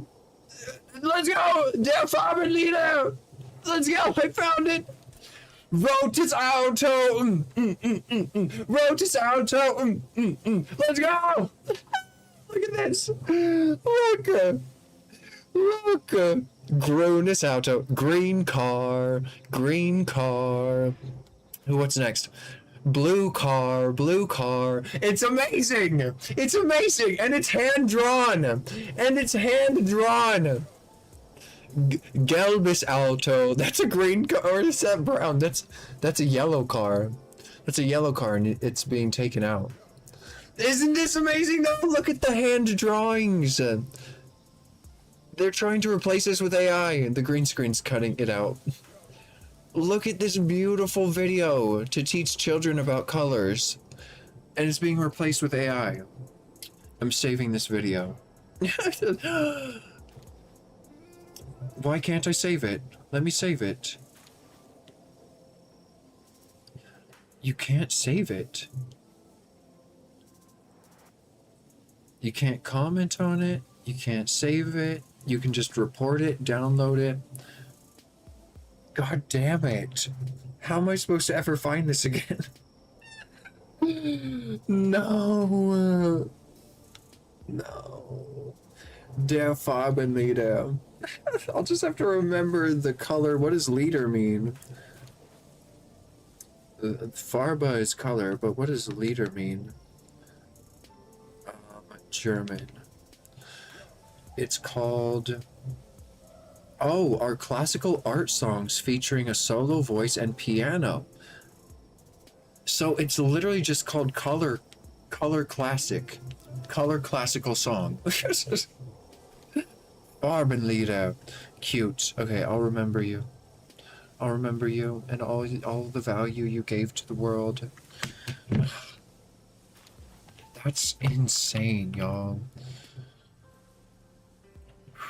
And it's not a small video. The video has over like 1 million views, like 1.7 or more million views. And YouTube is just pushing AI content. Like, they refuse to show popular human-made content anymore. Even if it's the, like, most on the nose what you're looking for, they'll refuse to show you what you're looking for in place of AI. Just for why? For why? Like, I'm never gonna click on an AI video. What is the reason to make every single suggestion you make AI thumbnail, AI video? Like, why cannot we turn it off? Why can't we turn off AI? It's completely against the Constitution. It's got to be, in some way.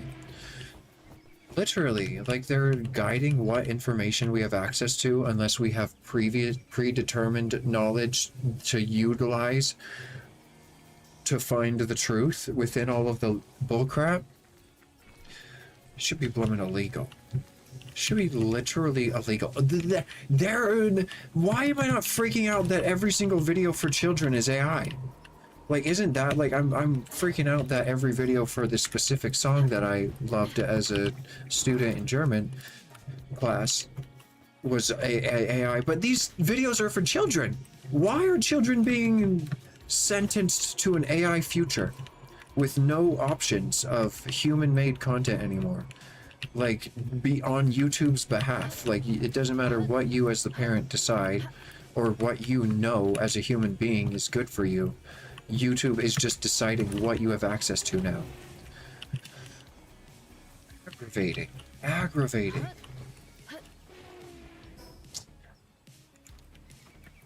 Keep AI away from blooming children. That's insane. That's insane. That's actually insane though, because like parents were already having problems with their kids before, right? Like misbehaving or whatever. It's like a new trend of like gotten even worse apparently. And so they used to just sit their kids down in front of TVs and that would already rot their brain, correct? And so now we're sitting them down in front of TVs with purely AI content. If humans were making content to like ruin kids' brains already, what makes us think that AI is going to do any good at all? The only thing AI is going to be good at is capturing the minds of children, not molding them to be benefited off of the content that YouTube provides them.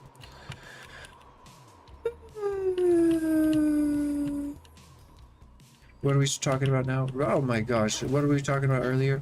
Family friendly and AI. Between family friendly channels and AI channels, there's like no real people left in the world. There's just freaking child abusers. I consider making money off of children abuse if it's not for their education. Or benefits their minds. Entertainment is only good for so long.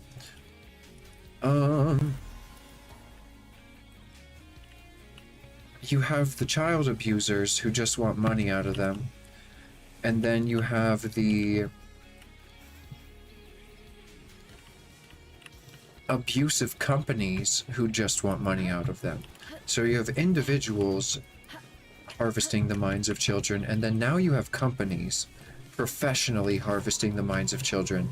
Before it was just like family-friendly channels who like could only manipulate children as well as they had training for, but now we have content made by AI that can manipulate children to the best of human ability. And we don't know if it's even to educate the children or to just release a chemical in their brain so that they want to watch the content again. Like most people design their content to affect children.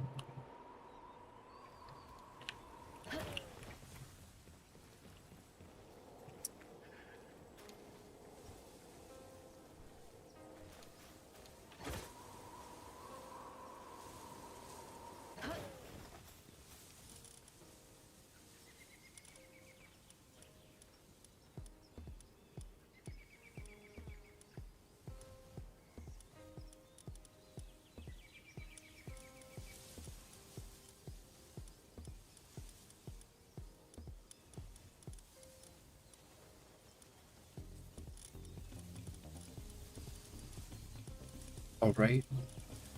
No straight 100s.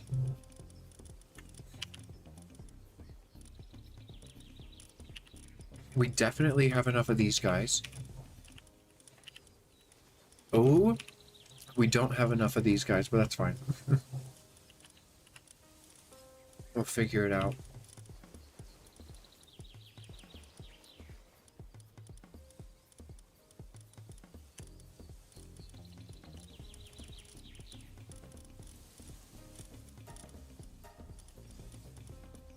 Oh my gosh. We have even more than I thought. Okay. Let's condense Jelliet. Any with any random good stats. We want...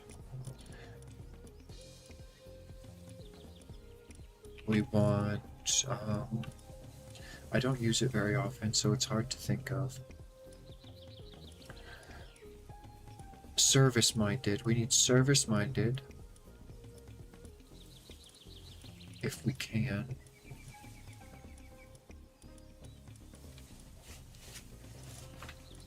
We cannot.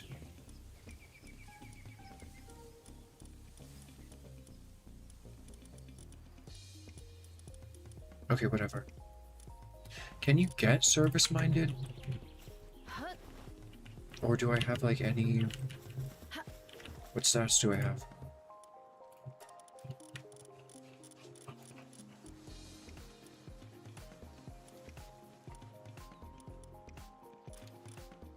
Anything with more drops.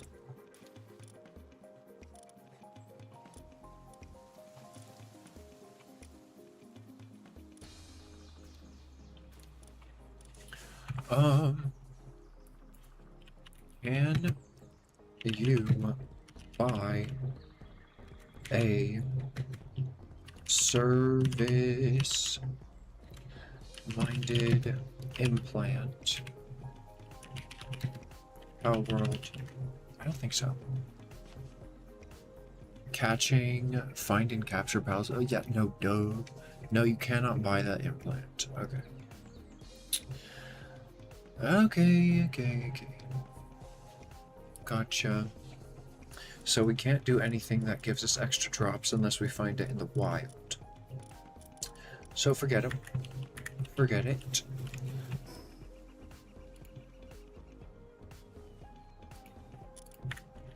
Oh. So. We're just going for their partner skills, right? They don't need to be like fantastic, amazing. Yeah, pretty much. Pretty much. We can condense like the strongest one we have, but we don't really need to. There's green across the board.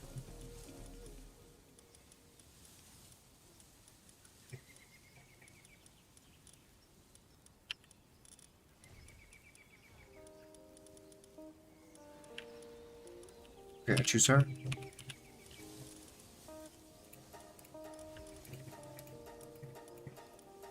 Okay, sweet. And then this one, let's do her. Sweetness.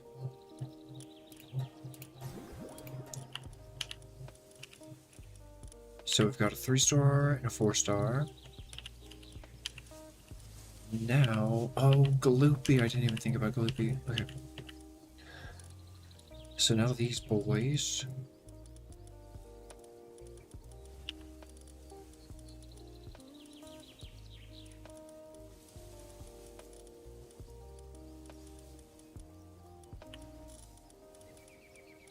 No really good ones. A lot of really bad ones. A lot of really, really bad. God damn it. Oh. Awful. Why are they all so terrible? Your parents must have been terrible. My gosh. I can really tell that we were not breeding for individual values.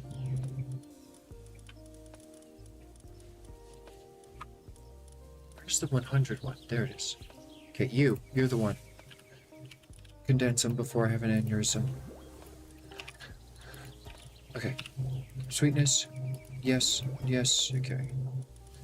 We can condense another one just for fun. Okay, we got a 1-star and a 2-star. Now this one.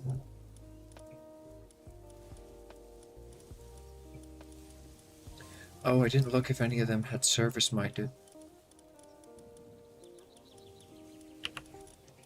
I think I checked them all for first, right?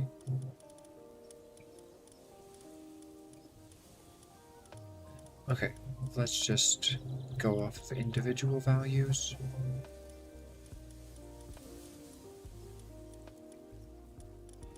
That one wasn't bad.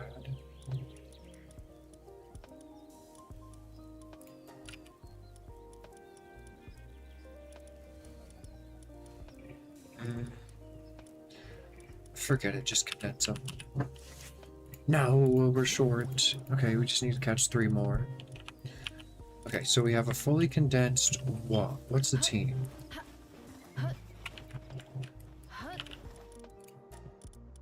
Gone fishing, use... Okay, so we have our Jelliet, and...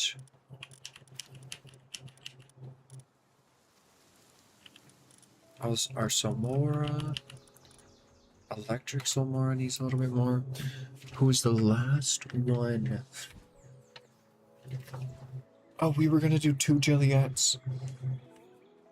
Okay, so we need a little bit more of those guys. Let's breed some Gloopies. Okay. Uh-oh. I condensed all the Jelliets. Wait, is that another one? Sweet. Okay.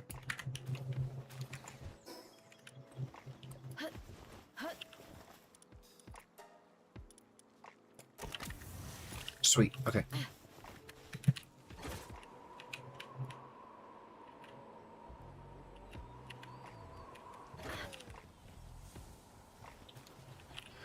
Okay, we're done with Jelliets. Actually, we need a couple more of those. Why did I just gender switch a Jelliet? Whatever. Whatever. Okay, so we need to let them breed a little more. What is he doing in here?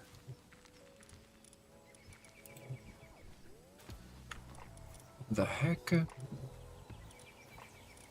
There's 2 of them. Oh, they were breeding. Why? Oh, we have enough. Okay, we're good. We need to breed the electric versions. We'll just go catch 3. We're fine. Okay, breeding pair for Gloopies. Okay.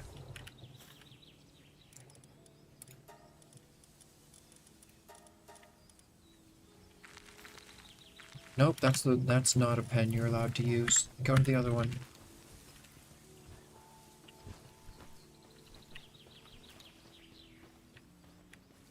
Where did Gloopy go? Oops. That's okay. We don't need extra of those. We just need like a few extra. Let's get the baby makers.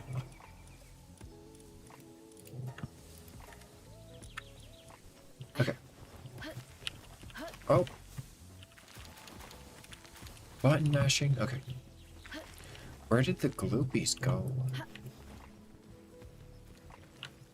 Hello?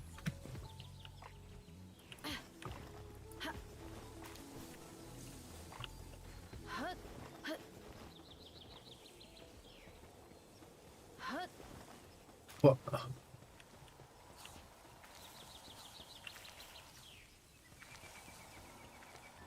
Where did the Gloopies even go? They just fell out of the sky. No, you're not allowed to go to that one. Gloopy, you're gonna blow and piss me off, bro. Okay, you know what, Gloopy? Get to the hatchery. We're done. We're done. Okay. Keeps going to the wrong frickin' place. Let's get them some cake and get this over with.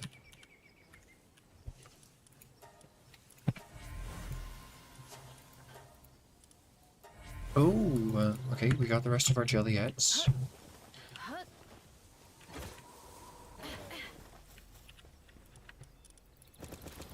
Okay, what are they? About that much? Too much? Okay. Oh, right, over here. Oh, is this where cake goes? Oh, oh, oh. Oh, wow, it's fast. Very good. Awesome. Okay, we got Gloopies. Alright, alright.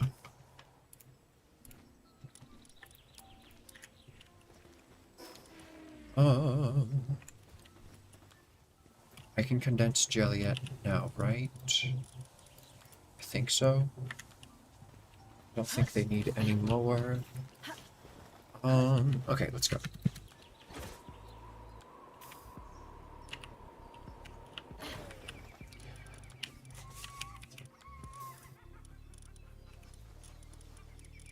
Sort this one with the rest of them.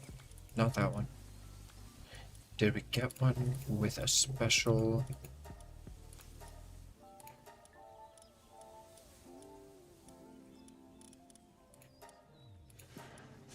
I don't think so. Okay. Oh no, we need more than that? Oh my gosh.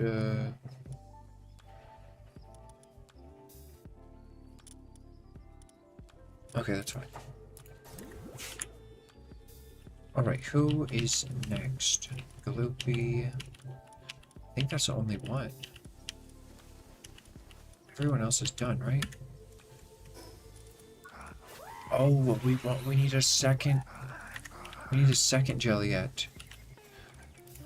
Oh wait, no, we're done with that almost. Okay, gone fishing. Use, yup. Everyone's gone. Okay. She's a part of it. She's a part of it. Gloop. Gloopy. We'll set later.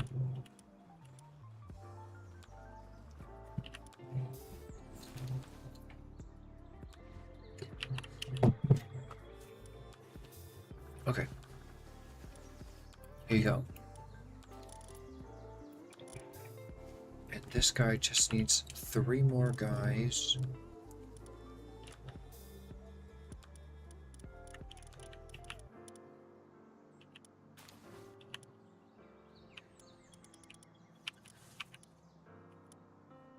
Who was the first one? Boo, boo, boo, boo.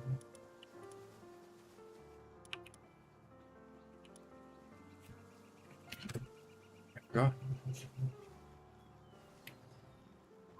Both Salmonora. Gloopy, Gloopy, okay.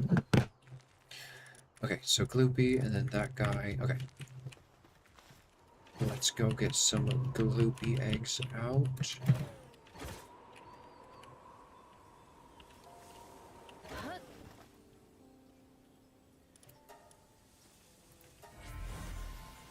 Beautiful.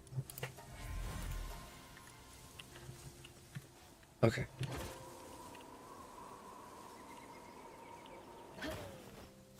Oh, right. No, no. I need to breed more Jelliettes. Okay, we just need like 20-ish.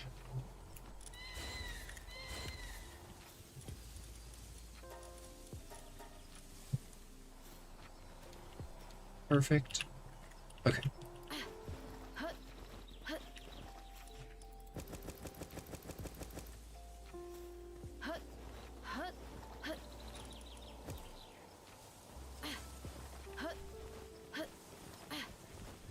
Beautiful.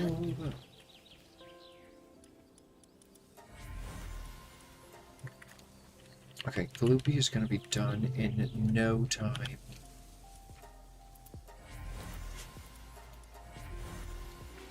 Let's go see how many groupies we have.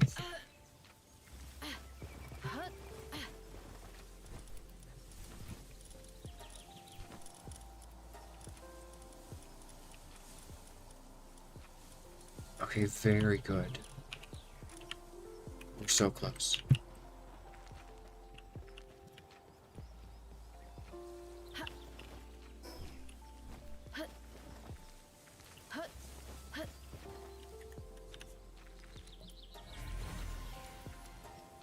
That should be good enough, I feel like.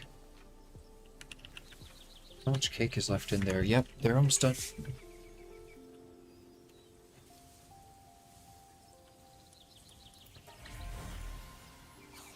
Sweet.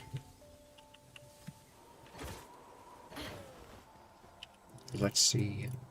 I think I need more.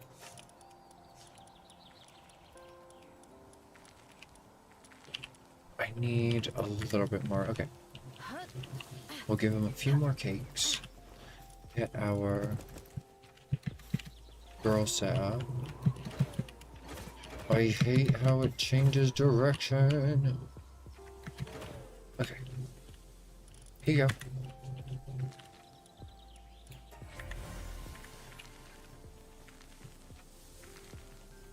Okay, yeah, there's no way I'm waiting for the Juliets to breed how they were. We're getting this done now in this hatchery.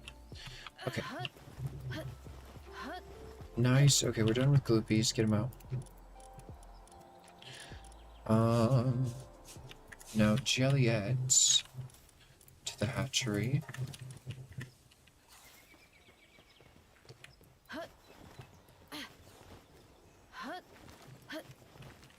Okay, now they need tons of cake.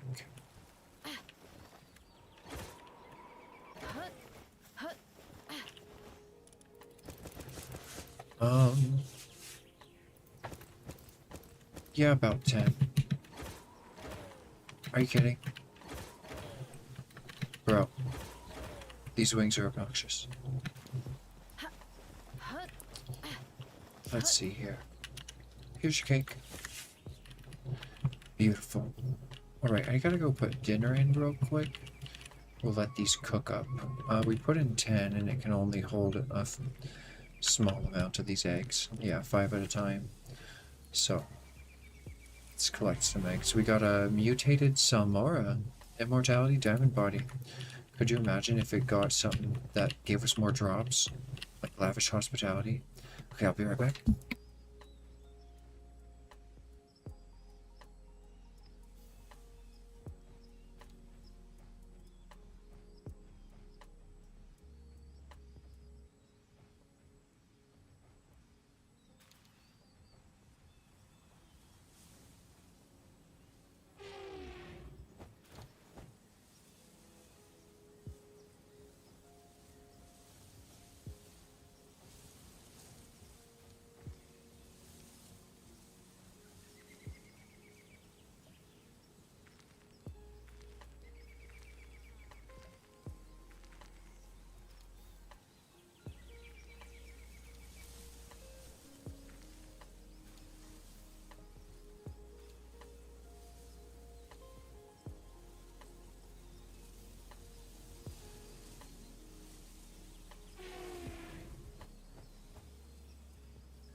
Great news! Great news! Oh my gosh. Finally, good news. There's a TikTok trend, and it's bloomin' saving the world right now. Um, so there are these AI-powered cameras that take a picture of your car and take note of any identifiable features, like if you have any stickers on your car that belong to any political organizations or any clubs or any groups. Those are all being taken note by AI and connected to your license plate. They track where you live, what times you leave your house, like, so they have a schedule on, so they know what hours you work, they know where you work, they know where you live, they know who you live with, and they know your political affiliations if you decorate your car with that. So anyways, a lot of counties and states were outlawing them, getting rid of them, but Arizona just keeps getting more and more of them. But there's a TikTok trend to destroy them, which is really good. And the kids doing it probably don't even know, but there's a lot of gold and copper in them, and they could make a lot of money off of those frickin' destroyed AI cameras. So hopefully they're not just throwing them away, because that's a lot of money. That's a, like, they could make hundreds of dollars just off like one camera, I'm pretty sure, just for scrap parts. Oh yeah, people know. Yeah, now they know. So people are like throwing cheese on the solar panels or tearing them down. They know about the copper and gold. Good. Very good. Okay. I'm glad it's not going to waste, because we don't need to mine more of it. That's for goddamn sure. Oh, it's the best. It is the best. If the counties aren't gonna, and the thing is like, that's literally what it's designed for. That's not even the worst part. Like, ICE officers have used the data from flock cameras to stalk their exes. I'm just gonna leave it there, because that's enough. It's not secure. It's not secure. And it's a part of a take note of this, P-R-E, as in before, pre-crime surveillance system. So it is designed to arrest people and charge people with crimes that they are yet to commit, that they are going to commit. Not that they have commit, that they believe that the person will commit. They are going to start charging people for. So yeah, it's complete. What do people keep comparing it to? Like an old Skynet. It's worse than Skynet. Literally, Skynet is nothing compared to what exists right now in whatever that movie is. Literally insane. Also, what are we spending our money on? We're spending our money on AI cameras. Meanwhile, our bloomin' stockpile of weapons is almost empty, and we can't afford to refill it. And to get back to where we were, it would take like decades. And the weaponry that we're using, oh my gosh, I just can't. I just can't. This is what we're spending our money on. So much freaking money. I was gonna say, we spend so much money to make military technology that other countries destroy in very cheap ways. Like, we spend hundreds of millions of dollars on bullshit, and then China spends like $10,000 and destroys $10 million with $10,000. Like, we're fucked. Oh my gosh, and they're just like spending all their time tracking people and like stalking citizens instead of actually spending money effectively. Oh my gosh, what are they doing? Oh, they're sleeping. I was like, where is everybody? What are they doing? Oh, they're transporting? You are not allowed to transport. What do you think this is? Are they the only transporters? No. No, they're... they kind of are. There's a couple transporters. There's no transporters, okay. Oh, there's like... Okay, yeah. There's not enough. Okay. Transporting...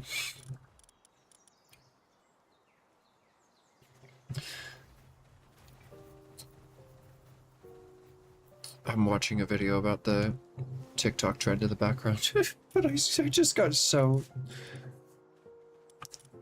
invested I stopped listening.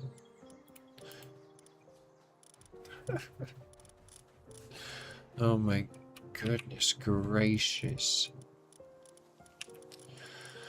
Okay, so now we can finish condensing because we bred the stuff and things. I know I was gonna put in a transport guide, but whatever. Whatever. Who are we condensing? You. Why is it only 2-star? Oh, these are both. Oh my gosh, that just gave us such a head start. Oh wait, you know, we don't even need them. Okay, we'll keep this one. Okay, we have an extra. Oh, I never went and caught those guys, that's fine. We just need a couple. Gloopy. Where's the one that we condensed? A little bit. Oh, they're in the breeding farm still. Okay, think. I need to go catch those last few guys. Let's go to the world tree real quick. Do.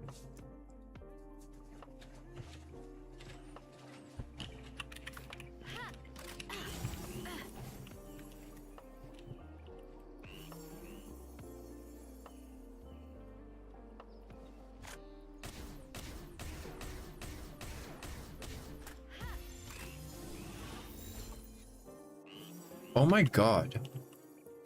These cameras have infrared cameras on them.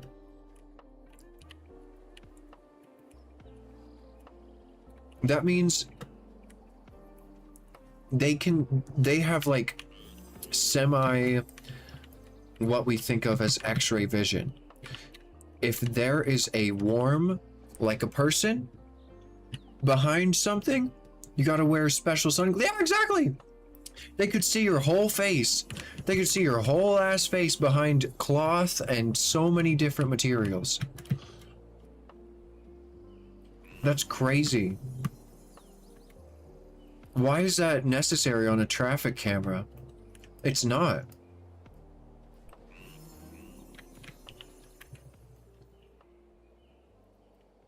Then it must be scanning like people too, because the people are the only warm-bodied things they have interest in.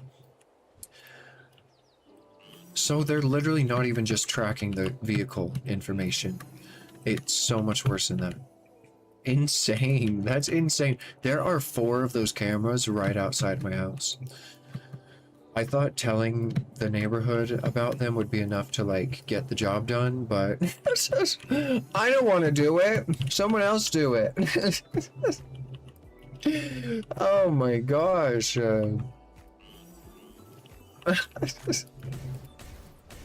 Someone just do it already.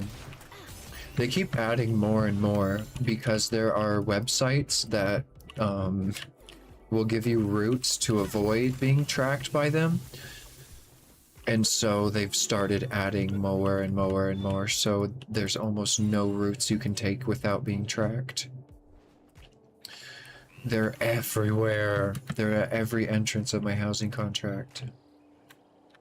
Multiple. And they started to put them on to like traffic light poles, so that if people wanted to vandalize them, it would be a little more dangerous for them, I guess, like harder for them to get to, probably more legal trouble if they do. Yeah, I feel like the local government is really, really proud of the work that Flock is doing with improving stalking technology. I'm very sure that any police department is just ecstatic to have unlimited stalking power with no constraints as to what they can use it for. Really, they say there's constraints, but we have evidence otherwise.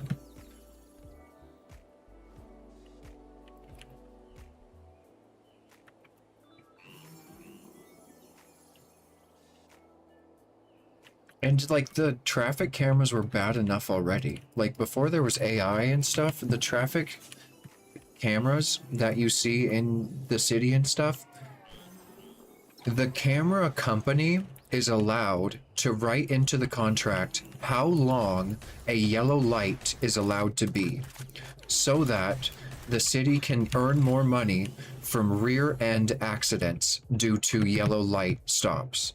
If they make the yellow light short enough, then that will increase the amount of accidents they have and how much money they can get. And so the police are working with the camera companies to exploit Americans. And that was already happening. People were already being manipulated into having accidents so that companies could make money off of your accident. Now, they're like beyond like trying to get you into an accident to get money off of you. They're full on just trying to maintain and control every aspect of your life.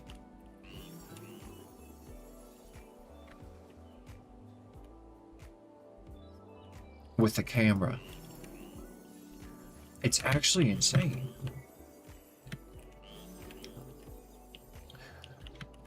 Like, Americans are so private, you know? They love their privacy.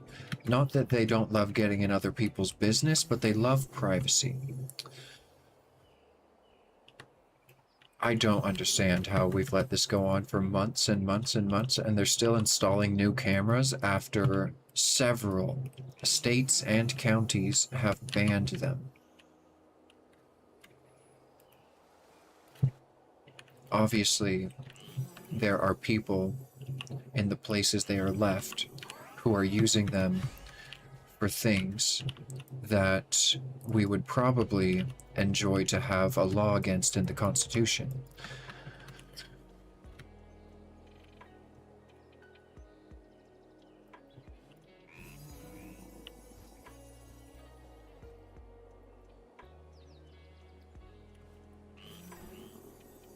Crazy. Americans are too stubborn. They're just unwilling to admit they were wrong. And all of our failures just keep stacking on top of each other, unable to solve the last.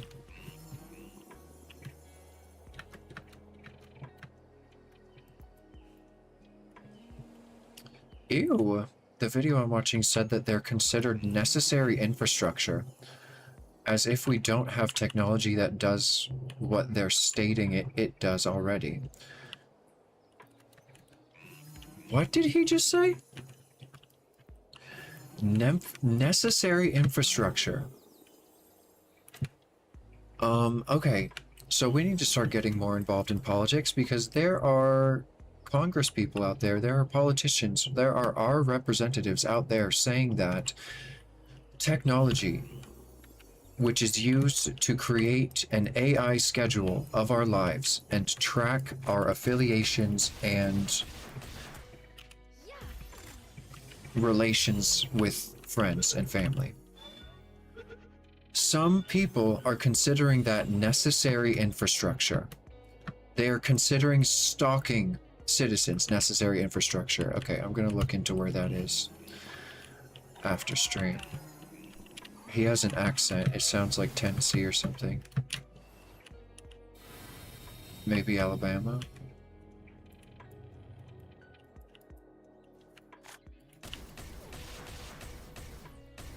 Necessary. That's insane.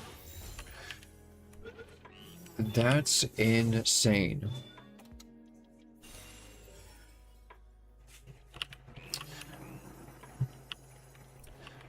The word necessary and essential are so abused in America, because when COVID happened, they called grocery workers essential workers, and like just like everyday people essential workers, and they were not paid more.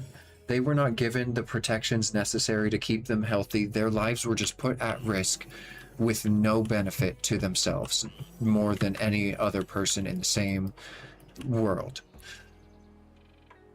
So we consider underpaid and struggling people essential. And then on the other hand, we label AI tracking of innocent individuals essential as well. I feel like common sense has left the building. That's insane.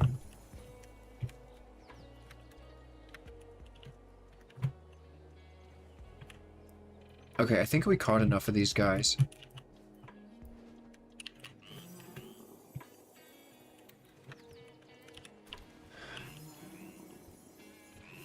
There needs to be, like, there should be a law to protect Americans in place that these companies tracking us and whatnot, they should be charged criminally enough money to never, ever have the idea to track people with AI again. Like, this shouldn't be in conjunction, in coordination with the police department. This should be fought against by the police department. The police should be confiscating these cameras and taking them down. There should be a law protecting our privacy and safety. Obviously, the laws are not in place that need to be. What is happening should be illegal. And any companies or police departments defending these stalking companies should be held accountable in a court of law. The police departments should be fined. The cities should be fined, and the residents should be fucking reimbursed for the entertainment that they offered all of the stupid, sick police officers watching people on cameras that have no idea they're being watched for no reason, for no legal reason. They should all be in prison. Every single person who has worked with flock cameras and used data from flock cameras should be recorded and retroactively put in prison. Every single officer, every single corporation, all of them. We are being stalked and we are being coerced and manipulated, and our data is being used without our permission. They all need to be put in prison and they need to do time. We cannot have a pedophile president and an AI surveillance system. No. No. If you're not going to arrest the pedophile president, then it looks like we're going to take matters into our own hands with the next matters. It looks like we're done trusting you to take matters seriously. I wish people took the trafficking of children as serious as AI surveillance. Why aren't we raiding the White House and stringing up the president?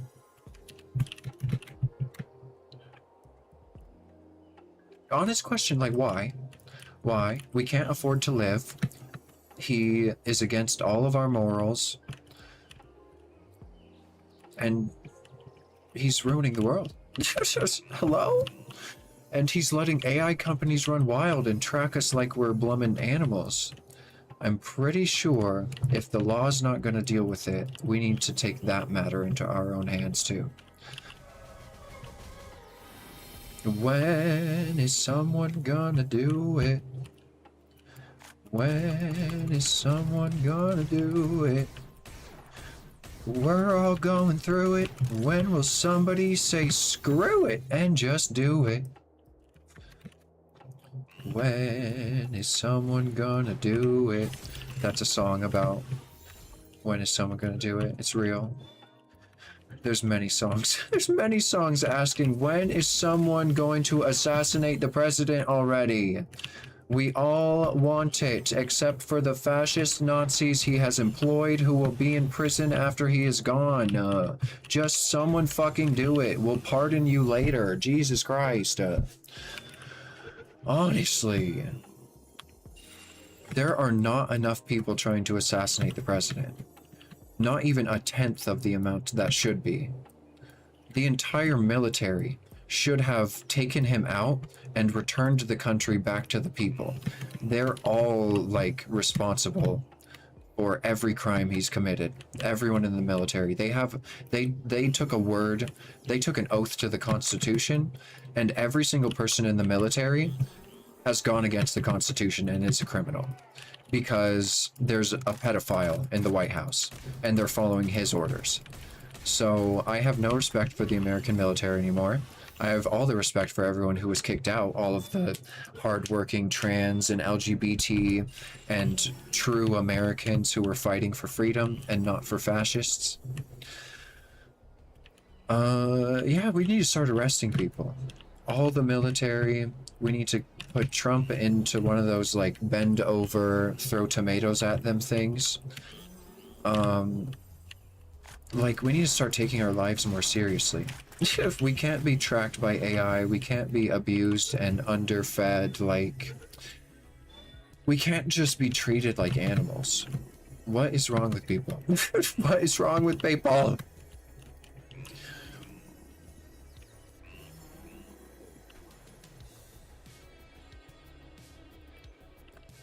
Insane.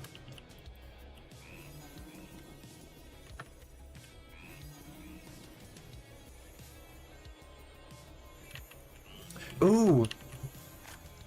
Okay, so apparently the camera is already identifying. So as if white police officers weren't looking at black men and telling us all that they looked the same.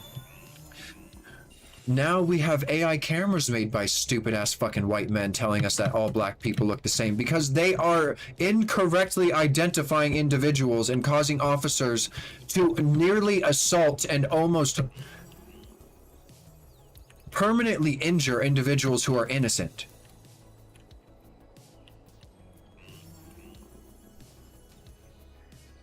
Already having false positives and they're acting on the false positives.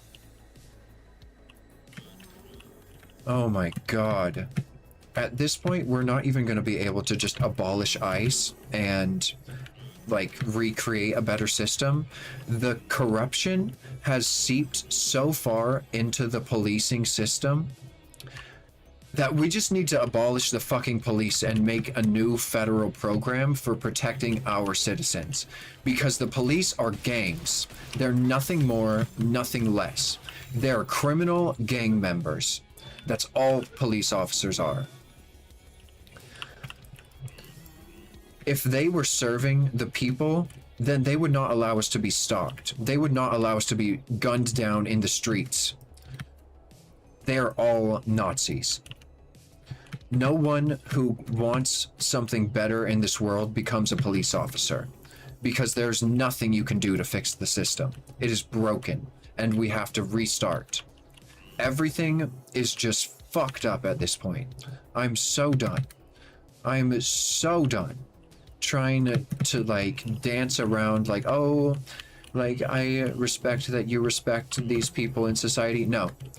The people that some people respect in society and try to uplift are monsters and should be in prison, not putting people in prison. We stand here today in the middle of a genocide, having nowhere in the United States with a job that will fulfill a living wage. We have nowhere where healthcare is achievable or accessible. We have nothing we need as human beings.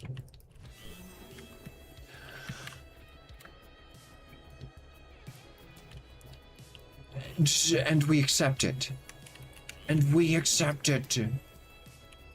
And we bloomin' accept it. And then we have these people defending those who continue genocide, who further the inequality of Americans, who do nothing to support the actual American nation. They only support the American ideology of control abroad, and they are awful human beings. Most people who go into the military just want fucking benefits anyways. And who are they benefiting? Murderous Israelis? I like how we're helping Israel more than fucking Ukraine, when Ukraine did nothing but exist. And that's the reason that Israel is attacking Palestine. By all means, by all reason, we should be attacking Israel and helping Palestine. Ah, why is everything so backwards? And why does no one care about things that matter? They care about posturing as a respectable nation instead of being one. They care about uplifting those who respect the nation instead of uplifting people so that the nation is respectable. How did we get on this? AI, and then what did I start talking about?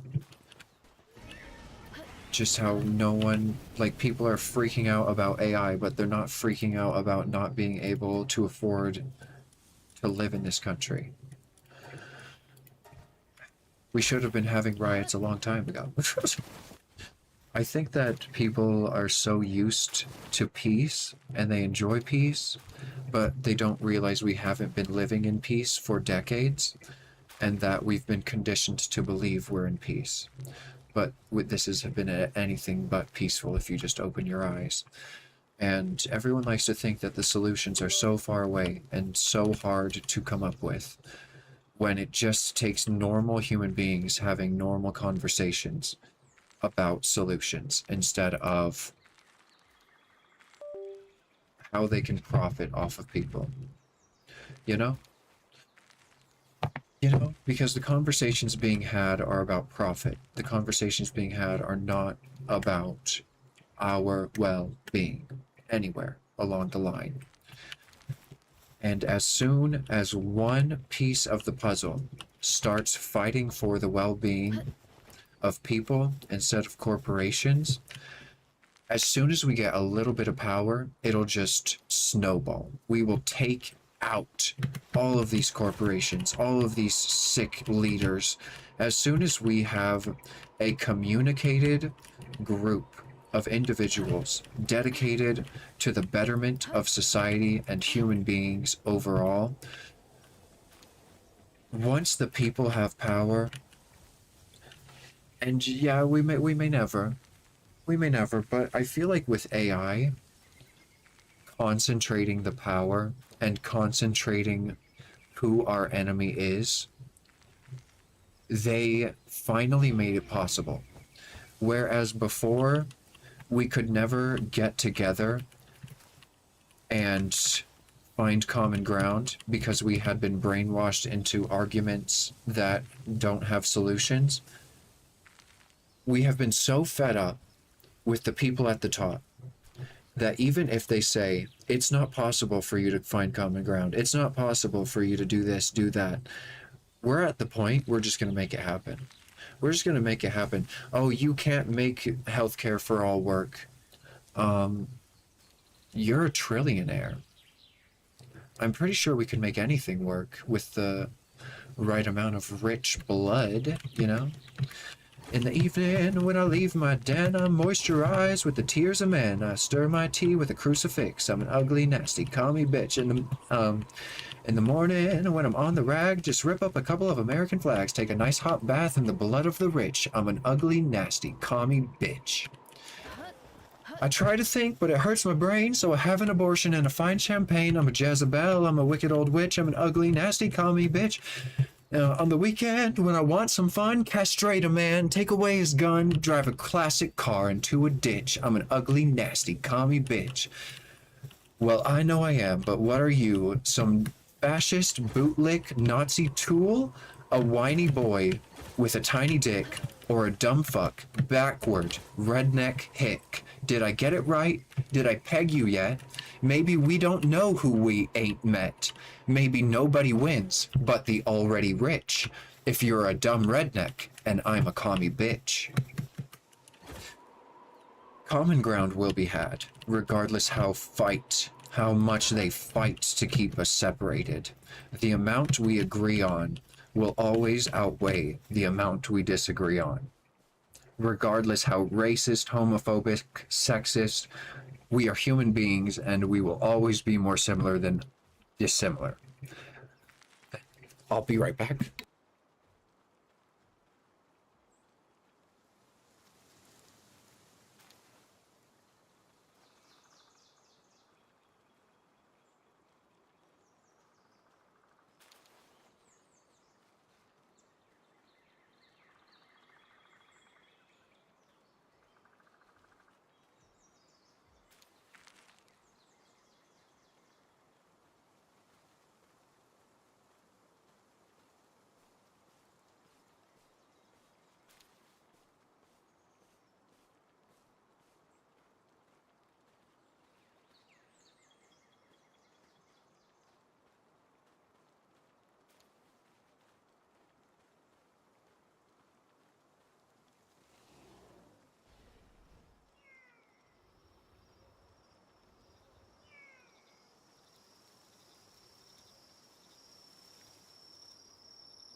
All right, I let the world get in my mind again. We gotta sing. We gotta sing. It's the only way to ground myself. Okay, so we're gonna sing. Um, so that little poem that I said is actually a song. It's by a woman named Carsey something. Starts with a B. Carsey Blanton or something. I don't know. She's beautiful though. So she wrote that song because like culture wars are taking over the world, and like everyone has all these opinions on things that don't really have anything to do with them, are just kind of fights that they've been given to take on. And so when she describes herself as an ugly, nasty commie bitch, that's just how she's perceived in society, and she's not going to be like dampened by a label. And when she says a dumb fuck redneck backwards hick, that's what Democrats see Republicans as. And she's trying to say maybe we're more than what we've been told to think of each other as, and we can actually create more solutions than problems. So another song that she wrote is called The Future. And it is one of the most beautiful pieces. I'll sing it for you now. Let's see. I gotta remember how it starts. Oh,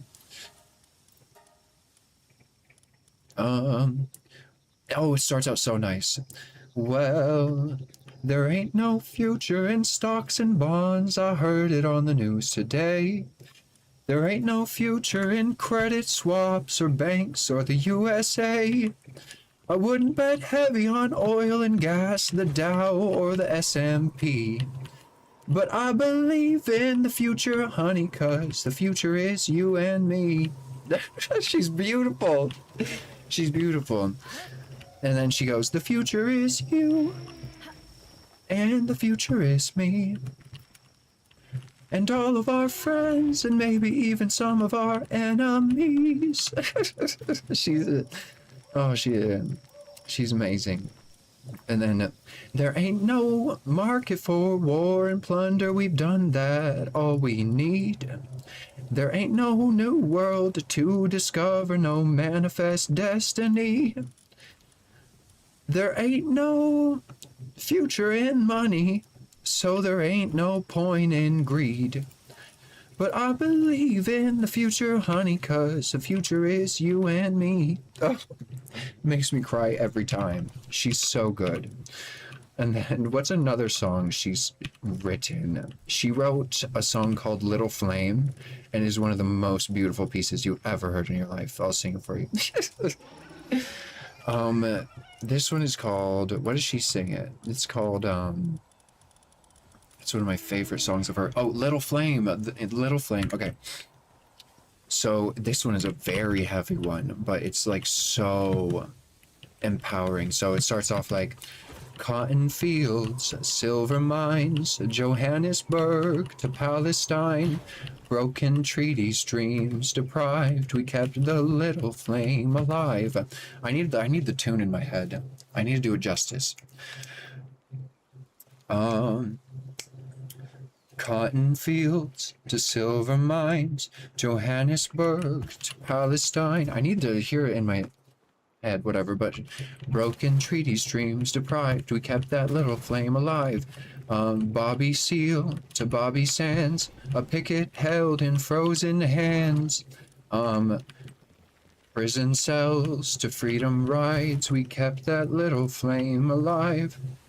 And then she goes like, 100 years and 100 more, we'll throw our weight against the door. She's so cute. And then she says, and even if we don't survive, we keep that little flame alive. She's so cute. And then Warsaw, Tulsa, Wounded Knee, they buried us, but we were seeds. Singing from the graves we rise to keep the little flame alive.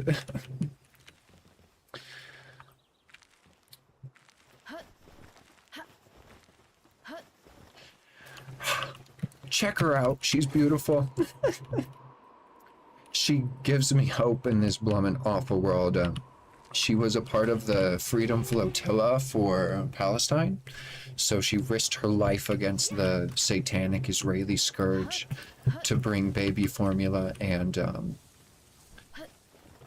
medical aid to Palestine. But of course it was all confiscated and burned in a pile, probably by the sick demons in Israel. But she stands for something beautiful. She stands for something beautiful. The songs are The Future and Ugly Nasty Call Me Bitch, and what song did I just sing? Little Flame. Little Flame is one of the best ones. It's like hand-drawn animation music video too. It's really beautiful.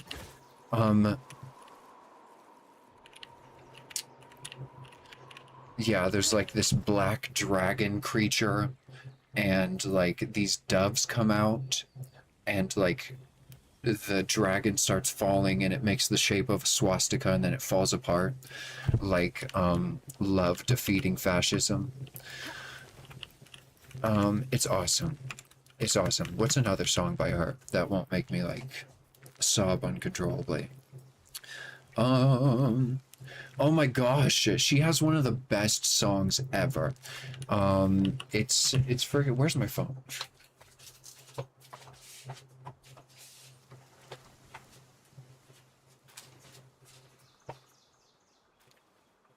The music video is a puppet show, and it's like a conversation between a Canadian and an American, and she's the American.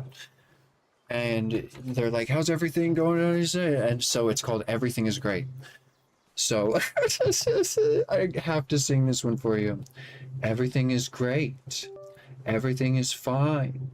Everything is getting better all of the time. Everybody knows that we're in a death cult, but nobody wants to talk about what we should do when everybody knows we're living in a death cult. And it just goes on like that. It's like everybody knows the president's insane and we're living in a death cult and we're on the verge of World War III and everybody knows that Luigi was right.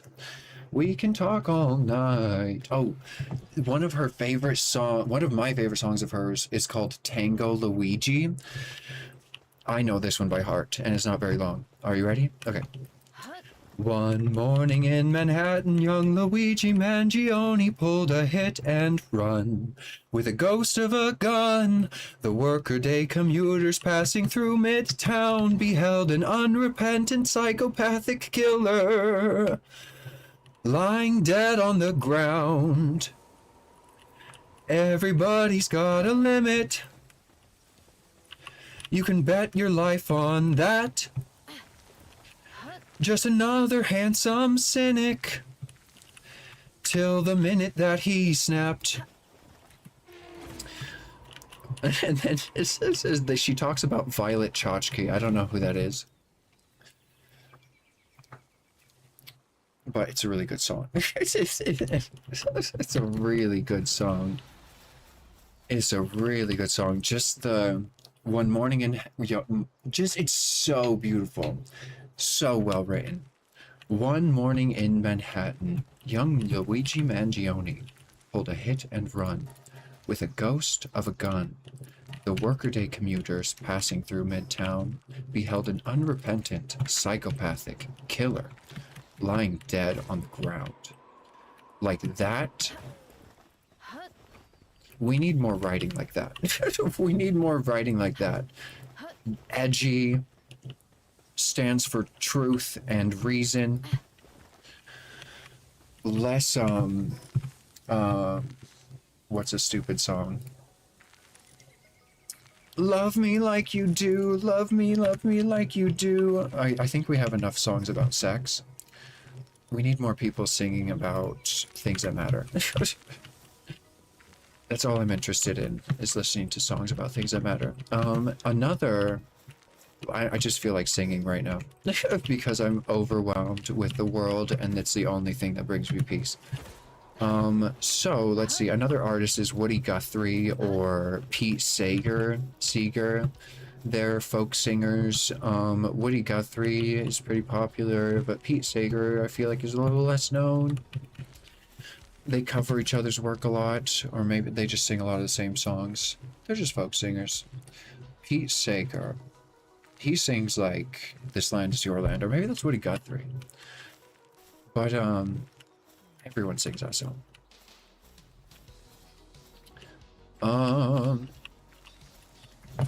Hold on. There's a Pete Seeger song that I'm just like absolutely in love with. Oh my god! It was the last song I listened to. I don't listen to music very much anymore. I have it all downloaded in my brain. So the fact that it was actually the last song I played on YouTube Music, I don't remember the last time I listened to YouTube Music. But it's called Old Time Religion. It is so good. I'll sing it for you now.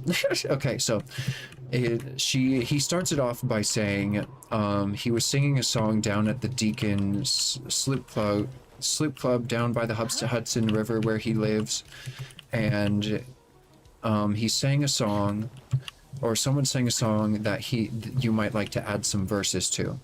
So it's a parody of a song. And then it goes, give me that old time religion. Give me that old time religion. Give me that old time religion. It's good enough for me. We will pray with Aphrodite. We will pray with Aphrodite. She wears that see-through nightie and it's good enough for me.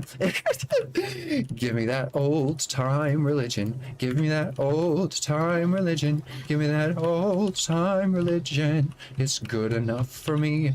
We'll do dances to bring water, sacrifice animals for slaughter, sacrifice our sons and daughters, and that's good enough for me. Give me that old time religion. Give me that old time religion. Give me that old time religion. It's good enough for me. We will pray with Zarathustra. We'll pray just like we used to. I'm a Zarathustra booster. I don't know what that means. And it's good enough for me. Give me that old time religion. Give me that old time religion. Give me that old time religion. We'll, there's an Egyptian one that's really funny. I don't know, something about inscriptions and something is really cute, but then it goes, I'll arise at early morning when my Lord gives me the warning that the solar age is dawning, and that's good enough for me. Give me that old time religion. So it like compares all these old religions together, and it's like people used to sacrifice their children, and are we really that far from it now? But the whole point of the song is like what we used to believe had nothing to do with anything that matters other than just ideology and myths and faith and beliefs. Like it had nothing substantial to do with humanity. And then the last part where he says, I'll arise at early morning when my Lord gives me the warning that the solar age is dawning, and that's good enough for me. It's saying that, or how I take it is like, we have all of these traditions, and traditions can lead us to kill ourselves and each other. And we have all of these new age ideas, like I'll arise at early morning when the Lord gives me the warning that the solar age is dawning. So like a new age. I took that as like a new era of like not using like fossil fuels and stuff, like not just like solar power, but just like a more mindful way of existing where you take note of the environment and you take note of the forms of energy that don't harm the planet as much, and like you can empower yourself through different means. I think the point of the song is you can feel empowered, but not just one thing will empower you, and that things that we have used to empower ourselves in the past will not always be the most empowering thing to human beings.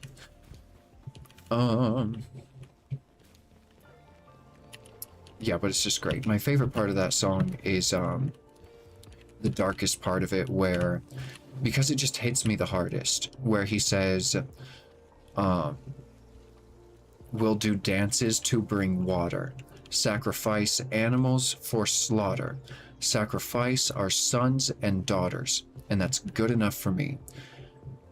People are willing to give up their most beloved things in this life if they are brainwashed enough to believe in something other than reality.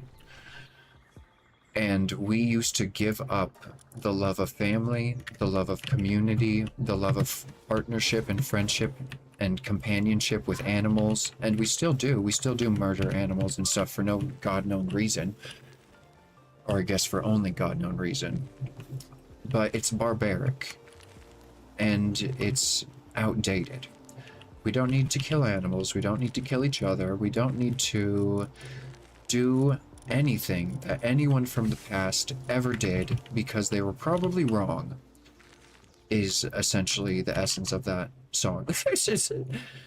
It's like, And also give me that old time religion. It kind of calls back to like how people always defend religion as traditional, when if they were to follow their chosen religion by tradition, they'd be like sacrificing their children and like their pets and like doing all sorts of crazy things, not wearing different types of materials together. We're still on that topic? No. I just started singing. I just like I had a bloomin' mental break. We were talking about like family friendly and then AI, and then we were talking about freaking how did we even get to this? I don't even know. Oh, and then it all comes back. Oh, because I was so heated up. The thing is like the only thing that gives me peace in this world is not to avoid what causes me stress. It's to look it in the face and find peace with it in the moment. So like I was all stressed out about what's going on in the world, and the only way to ground myself was to sing about what's going on in the world, and that just inspired me to think about what's going on in the world more. But I'm in a better headspace right now. I didn't stream. I'm having a stomach ache. I'm sorry. Oh my goodness. Rest well. Rest well. Don't push yourself. Yeah, but you missed some singing. It's pretty fun. I think I'm gonna end it here. I have an errand to run, and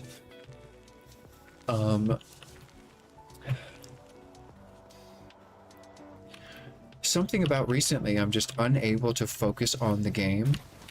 I thought my friend telling me that she showed her son my Minecraft videos and that he was watching my content might help me like stay on track a little bit as far as like going into real world issues goes. But then I thought about all of the channels crossing my mind that like I would consider family friendly because they like avoid these topics and like stuff. I don't know. And it didn't feel right. What are we talking about? Your stomach ache. Blah, blah, blah, blah, blah, blah. Like I couldn't. Like I felt like a liar, and I became more quiet because I was like, and is what I'm about to say appropriate for a child? And then I remembered my own rules for my own channel, and that's not what we're doing here. And then it just kind of like set loose this rampage of discussing topics that I never hear other channels discuss, that I always want to hear people talk about. I just feel like I needed to hear it, and I haven't been hearing it from anyone other than like political channels, and it matters more than politics. So I just had to hear someone be in reality, even if it was me and I was talking to myself. I just had to hear the truth once today about what's going on in the world and the safety of children online being not a thing. Like I just needed to hear about reality. I feel like the more I talk about it, the less I'll feel the desire to, because I only feel the desire to because everyone is avoiding reality. And it causes me stress because I feel like no one is like on the same page, and if I want to speak to them, I have to dishonor the rest of humanity and give up on caring for anyone but myself and be in the moment, but not in the moment of reality, in the moment of what we want to believe is real, and only stay within those boundaries out of comfortability.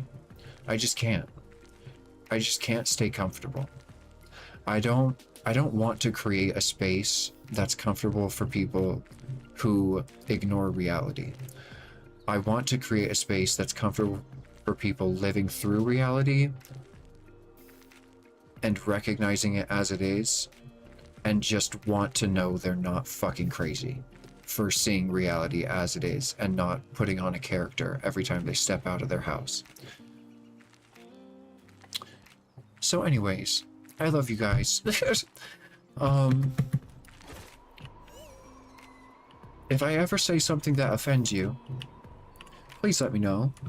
I'm very open-minded and hearted, and if I say something that's aggressive or abrasive or mean, it is purely out of emotion. Like, I don't hate all Israelis, although like, you know, okay, let's expand on that.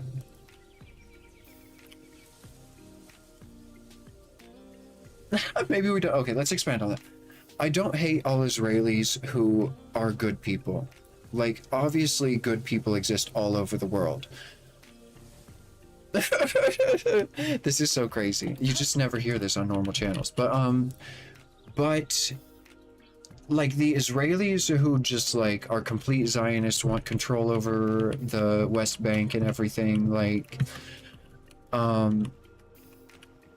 if it offends you when I talk about that specific section of Israelis, then don't let me know. But if I could approach the way I talk about Israelis to better represent the good Israelis in the mixture, let me know how I could do that. But the good Israelis don't talk a lot. So honestly, I think if an Israeli was truly well-intentioned and had a good heart, that they would understand someone believing that they hate all Israelis, because no one hates all Israelis. You haven't met all Israelis. But if an Israeli got offended by someone saying like all Israelis are complicit in genocide and have had a hand in the death of innocent women and children, that's the truth and that's honest. So yeah, I don't know. That's really the only group I feel like I could really upset. I mean, if you're a Republican, I don't know. I mean, if I upset you, let me know. My intention is not to upset anyone. My intention is to communicate on issues that are little communicated on. I hope you all had a good one. I'll catch you next time. See, cuties, technically we are ignoring reality. Our brains can contain all of reality. Yeah, that's true. But I just mean, like, you can talk about your hard day. You don't have to, like, pretend you're not having one. And, like, same with everything else. You can, like, you don't have to be like me and talk about it for hours. But you can, like, recognize it's there and live with it without compartmentalizing it, which is what I feel like a lot of people blooming do. I don't know. I need to take a break. Thank you everyone for joining. See you, cuties.